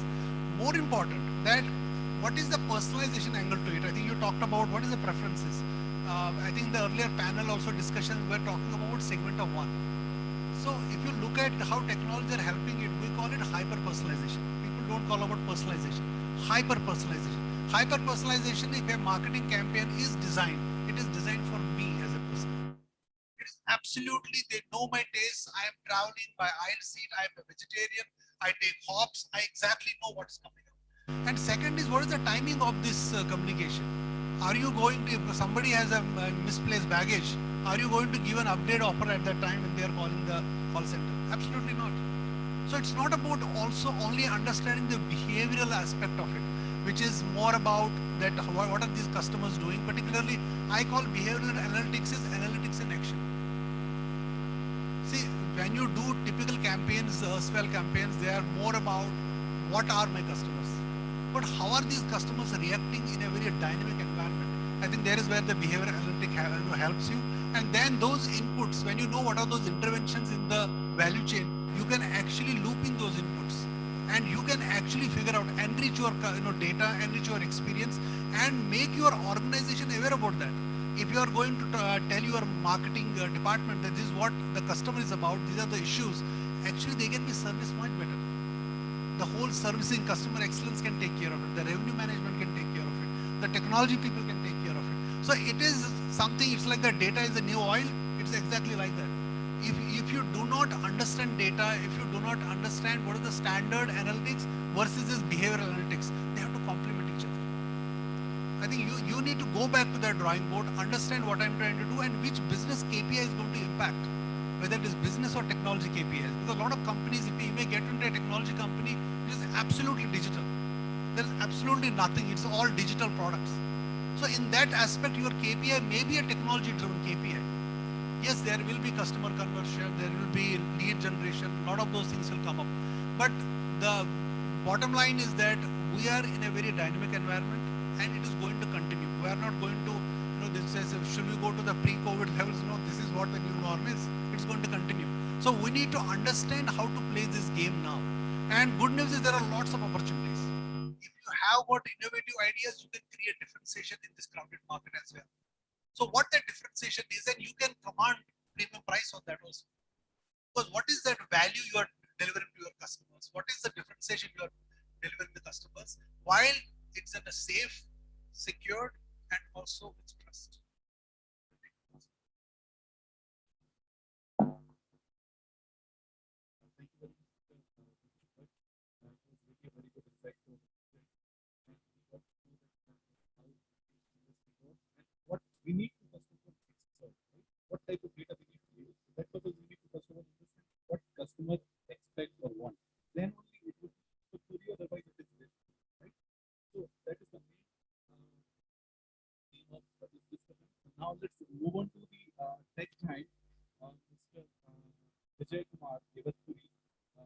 providing solutions to retail, travel companies, and for banking. Let's understand that since studying various different types of clients, their needs are different. So we want to just understand some of your experience, past instances, and how markets are evolving or changing, how the customers' wants, requirements, and preferences are changing. And the company would be able to provide better services.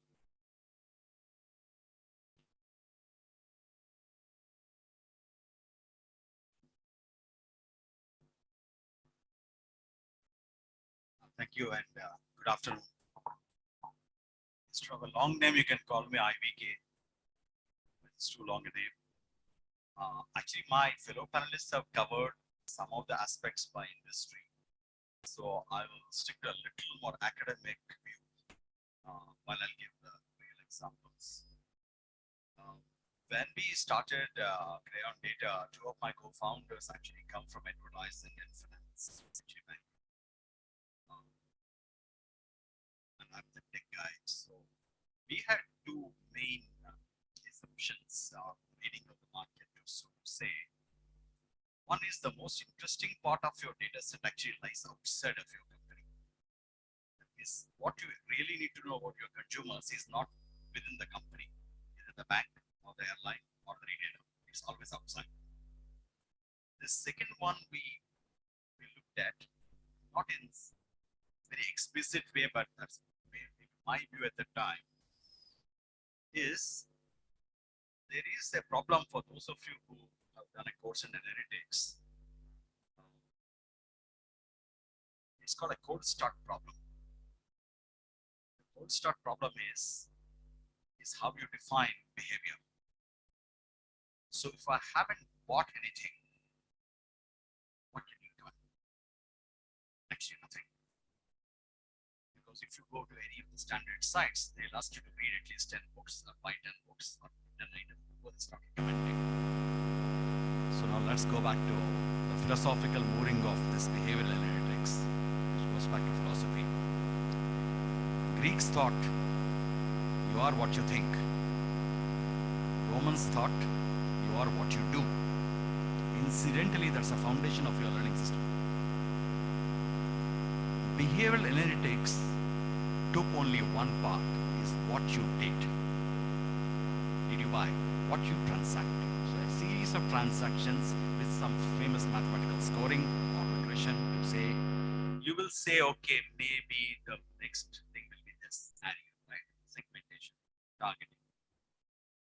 But what happens if I think but do not do anything? An example from automobile industry. I'll advocate buying a Mercedes Benz, but I may not buy it myself.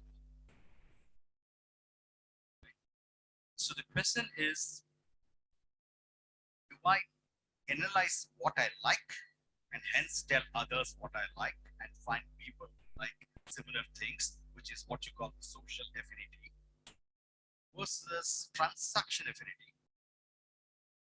That is what you bought together, or occurrence to be precise. Those of you who have done computer science and at least one paper on graph theory, these are called co-occurrence graphs.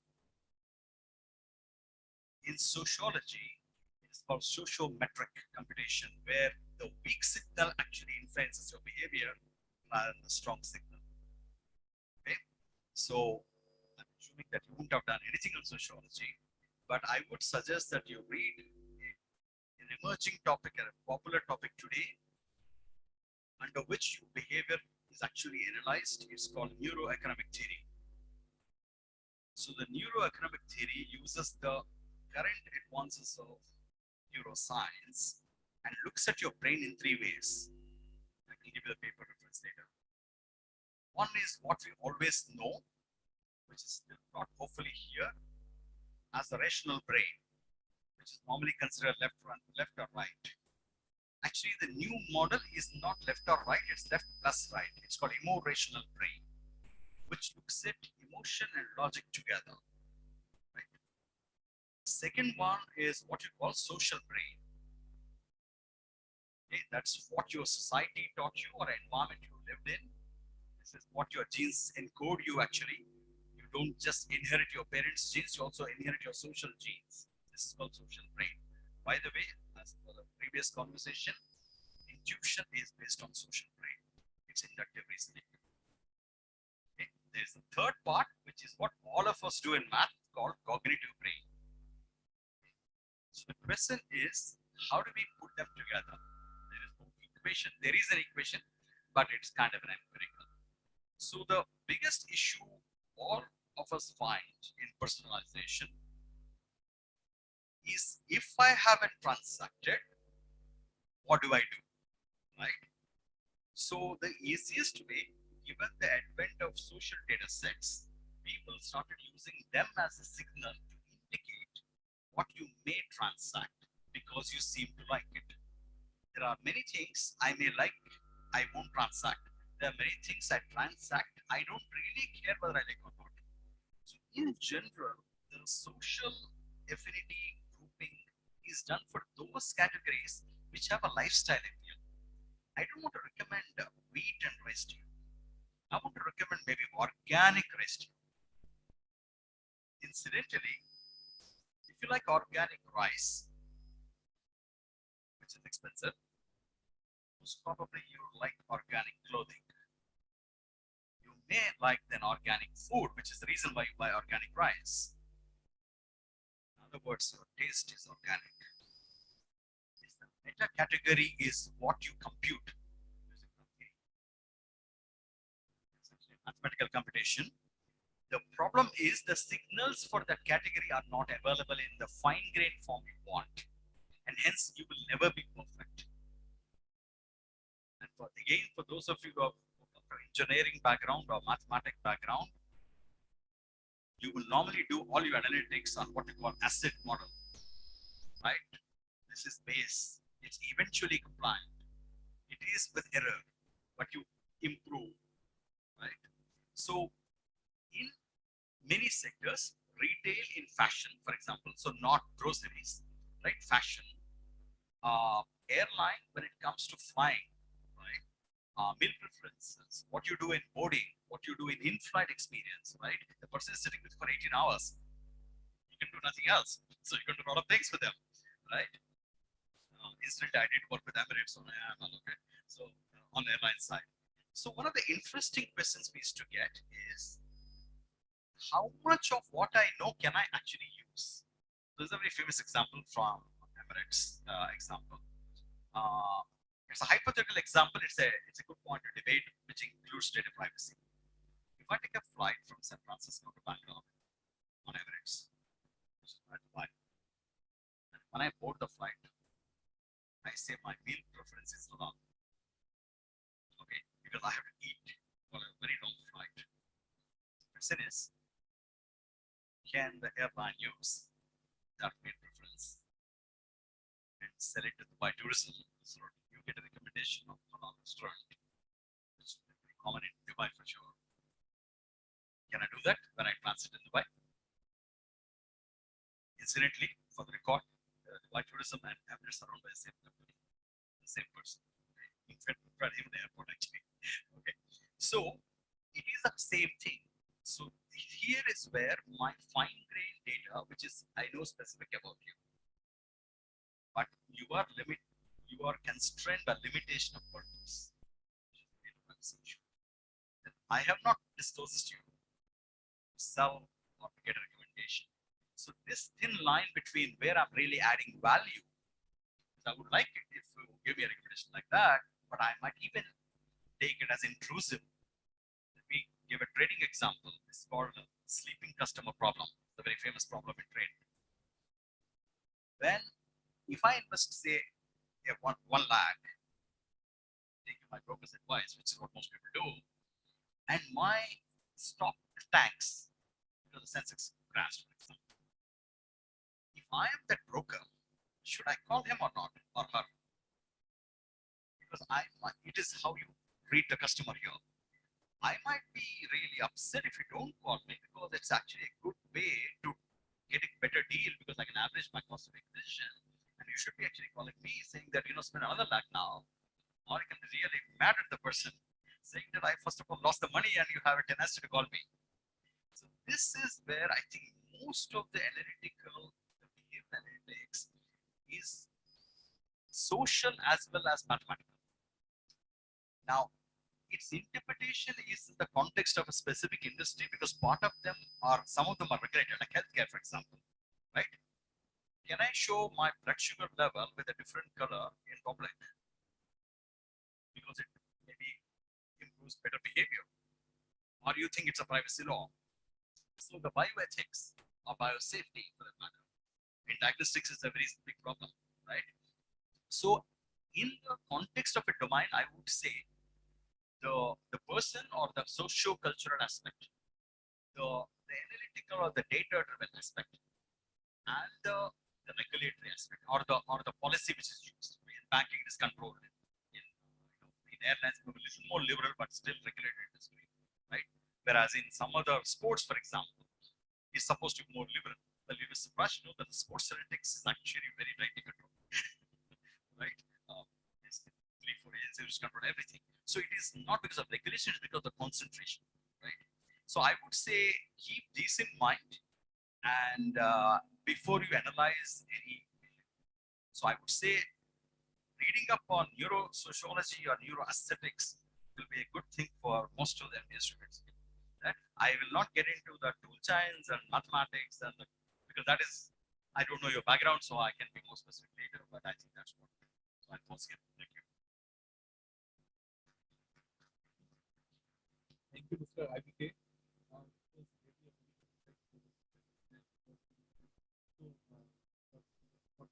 From where to start?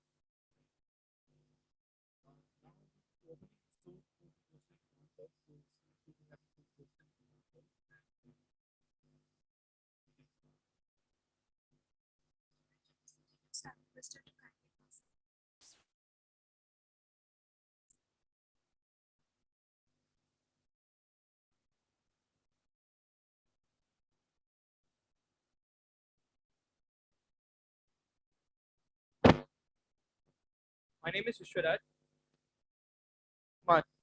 So I have a question.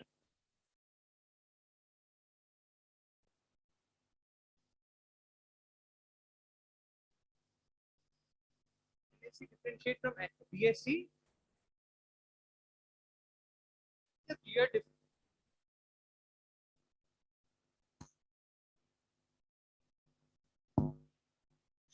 Very good question. I think I would say it is basically, comes first. Like, like BSc has been a historical legacy exchange, and NSE have been set up just 25 years back, and NSE have been always, very media shy, and as well as not been very good in terms of kind of putting their I say that I think that that's one area of development for an SE kind of institution where they have to really showcase or with the various communication channels in terms of illustrating that what is the difference between Sensex and the Nifty, because whenever there is any kind of a stock exchange news, you will find the typical BSC Bombay exchange photograph and then Sensex crashing and all. And while if you know, BSC holds only 5% of the market, 95% of the market trades with us. 95% of the India's transactions are dealt on the NSE platform. 95 to 97%. They are big zero. We are the largest derivative exchange in the globe. Not even NYSE or Nasdaq are there. It was reflected on the famous Nasdaq Times Square TV wall that the largest global exchange for the derivatives is NSE, and this is continuously last 3 to 4 years in the row. We have got that award, and it is done by WFE. So now coming to your question, so that gives you the perspective that one of the volume wise, we can, if it be, I think too much to say like a businessman or something like that. I'm not authorized to say, but in this forum I can say, and CCI will not permit it. It will, regulators will not like this statement. We can buy out all exchanges within 1 week of in India, because we just have to host, because when the rest of the country, rest of the exchanges have a volume of less than 5%. And the product classes are essentially similar. We just have to move the data, and they will be hosted on our platform, and all the brokers are the same, which are dealing with NSE. They have to just, when they have our system, they have to just migrate it to switch on the same product class available on our platform. So now the point what I'm just driving it at is that one of the other insight which many of the people may not have, uh, the stock exchange is a very perception based market, where how do they, like when you go for high frequency trading, a lot of people say that my latency is 25 microsecond, my latency is 10 microsecond or 50 microsecond. It depends that what are the reference points from where to where you are measuring, which nobody publishes, and there is no standard. So rightfully, I think you can have a various perception, which is the most published by the media. So you will formulate that perception. That's the right direction. I think probably you have the right perception of that BSC and NSC. Probably they have no comparison. Number one. Number two, that NSC is totally homegrown systems. We are the NSC. All NSC platforms are indigenously developed, and they have been developed right from 1994. Starting from the X25 protocol, like some of you are having a technological background, and then going to the TCP/IP, and then going to the exiting from VSAT-based trading was launched. Screen-based trading was launched earlier, which was never heard of across the globe. So I think these are the legacy, and BSC was still doing all the floor trading and all. BSC started after that, and the BSC platform currently is using a product which is supplied by some other exchange. So which is a where when you use a product, you have a limited choices of innovation. So you can't tweak the product. Come up with a new, like a business gives you a requirement. You being a business head, suppose you arrive with some new, because exchange is a very innovative, like the stock exchange and all stock market is a very innovative line of business. Once you are in some capital market firm as a chief product officer or a product officer, you may come up with some product. But now if you have to enable that product, because when I used to work with the London capital market, so there a lot of investment bankers used to come up with or traders used to come up with some innovative kind of a algo which used to be deployed in next 2 hours, because next day morning it needs to be executed and making, it should be making more money from the market. So like if you want to come up with a new product line of product, it will be very difficult to implement that change in a faster pace for a product supplied by some product provider, because they have their own vision of product. While if you have in-house developed, you will have a much more flexibility. But it is a very debatable topic. I think it's a very lengthy topic as well. But the question to answer your question is that one is the volume wise, we are much larger, and second is all our platforms are indigenous, so we have much more agility. Like if there is any kind of a regulatory guidelines come in, they may do probably that change. They may say that we will do it in 10 days because their volume is so less, they can do an Excel sheet. While we may do it the same thing in 3 months, but we will be doing transparent, no human intervention, fully automated end to end. So we may take a little more change cycle time, but system completely system driven. So these are the kind of differences between the two exchanges.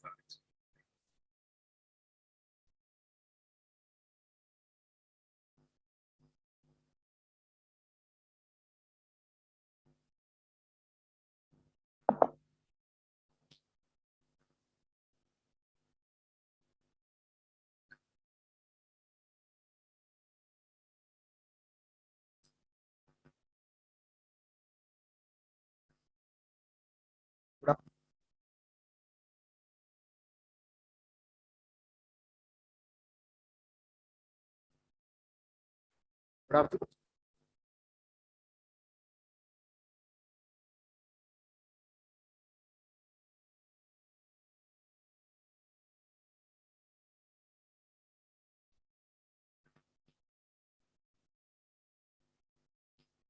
I am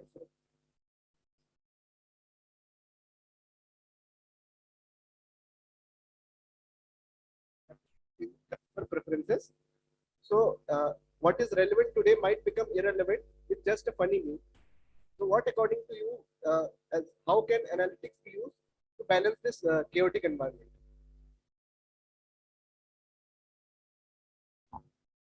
Can you hear me now? I think it is a little easier to guess someone's preference and taste, but actually quite difficult to guess context. The biggest challenge for an AI ML model is to find the context. So when you use context as well as your taste or your transaction affinity, it becomes a little difficult to predict. However, we assume, and I think at a sub-segment or a segment level, that your preferences and likes and dislikes won't change in a real-time basis, but you do shift over a period of time. That means, use a technical term, temporal decay. Okay, go and see time series analysis, you will know what it means. So the recommendations which people give, they do decay over a period of time. That means as a function of time, right? So there is a filter used actually in the algorithms to ensure that it corrects for it. To give you a very simple example of restaurant recommendation, for example, I may know that you like Chinese, but if I keep giving only Chinese restaurant recommendation 10 times, you will be mad at me, right? Because somebody has to know that 9 times I've eaten Chinese only. So you have to have some novelty. So the debate in finding the customer interest or experience enhancement is a balance between relevance and novelty. In fact, that is exactly how your brain works. You need a little bit of a stretch for you to get excited or satisfied. If you do the same thing again and again, you get very easily bored. That's from neuroscience. So this is the reason why if you see any of the recommendations, they will use the temporal decay to keep giving you a little different. Though nobody is perfect today, I would say that is one shift. The second one I would say is the category. Is it fashion? Is it food, etc.? I would look at the category. The third one is the region you are in. Okay, so these three normally determine the final score. As you can guess, most of the analytics is actually a scoring. At the end of the day, you rank it. Now, I'll tell you in retail, you'll be shocked to know that the recommendations are actually not unbiased. At the end of the day, an e-commerce company will only recommend or rank only those items higher for which they keep inventory. So even if I know that you like North Face, but if they have only Patagonia t-shirts in there, they will say it should be up. Essentially the brand on the margin. So there is a little bit of a tweaking for an enterprise ranking, even though the initial feed may be completely unbiased. Okay, so this is what we call, again, to give you a technical term, data drift, bias, and model drift. So when you actually do analytics projects in real life, you will come across this. Do it in a spreadsheet, you may not, but if you write a program, then you will need to do this. Okay?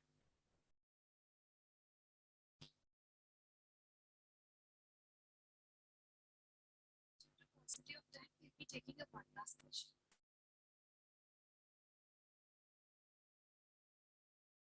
Good afternoon, sir. My name is Shivani and I'm from the PGB 13 branch. My question is for with the recent acquisitions undertaken by Dr. Lakshman, what have been the most critical challenges in the digital constitute company? So can you come again, please? What was the Acquisitions undertaken by Dr. Lal Labs challenges in the digital integration of the new constituent company? No. We have a recent acquisition in the west part of India. Okay. Thanks for that particular question. But as far as the challenges are concerned, see, technological challenges are no more nowadays as far as the integration of two different legal entities. But the biggest challenge for an organization is a process challenge, because each and every organization have a, you can say, legacy as far as their processes and people are concerned. These are the two challenges which we are forcing nowadays. But to have overcome strategy to make them something happen. Process challenge, because harmonization of process is one of the challenge, and secondly the people don't want to change, second, and the third one is the technology, which can be easily achievable. But these are the two areas where we are thinking that process and the people is the two factor where we have to see something.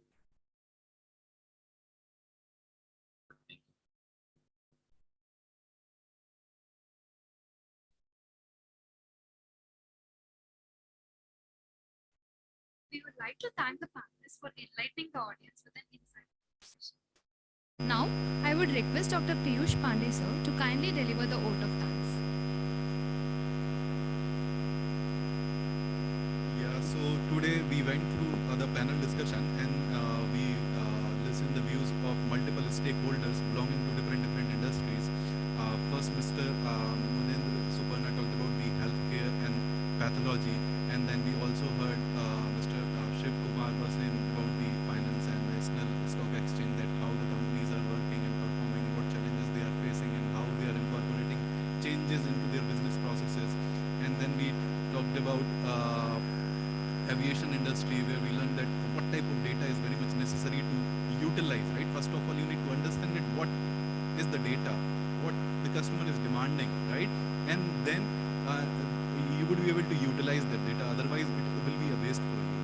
And then we talked about the tech industry company, which provides solution to multiple companies belonging to retailing, e-commerce, travel industry, and there we got an idea that what is very much important and where you have to start, what should be your thinking process. So all these things we understood or learned in this session, in this panel discussion. So through this session, first of all, I would like to thank all the guest speakers for taking their time out from their busy schedule or sharing their learning and insights with our students. I also would like to thank chairperson of this program and the organizing committee for successfully organizing this event, because it requires a lot of efforts in order to schedule a session of 1 hour, right? So, and also I would like to thank all the students and all the faculty colleagues for coming and taking part in this event. So thank you everyone. Thank you very much.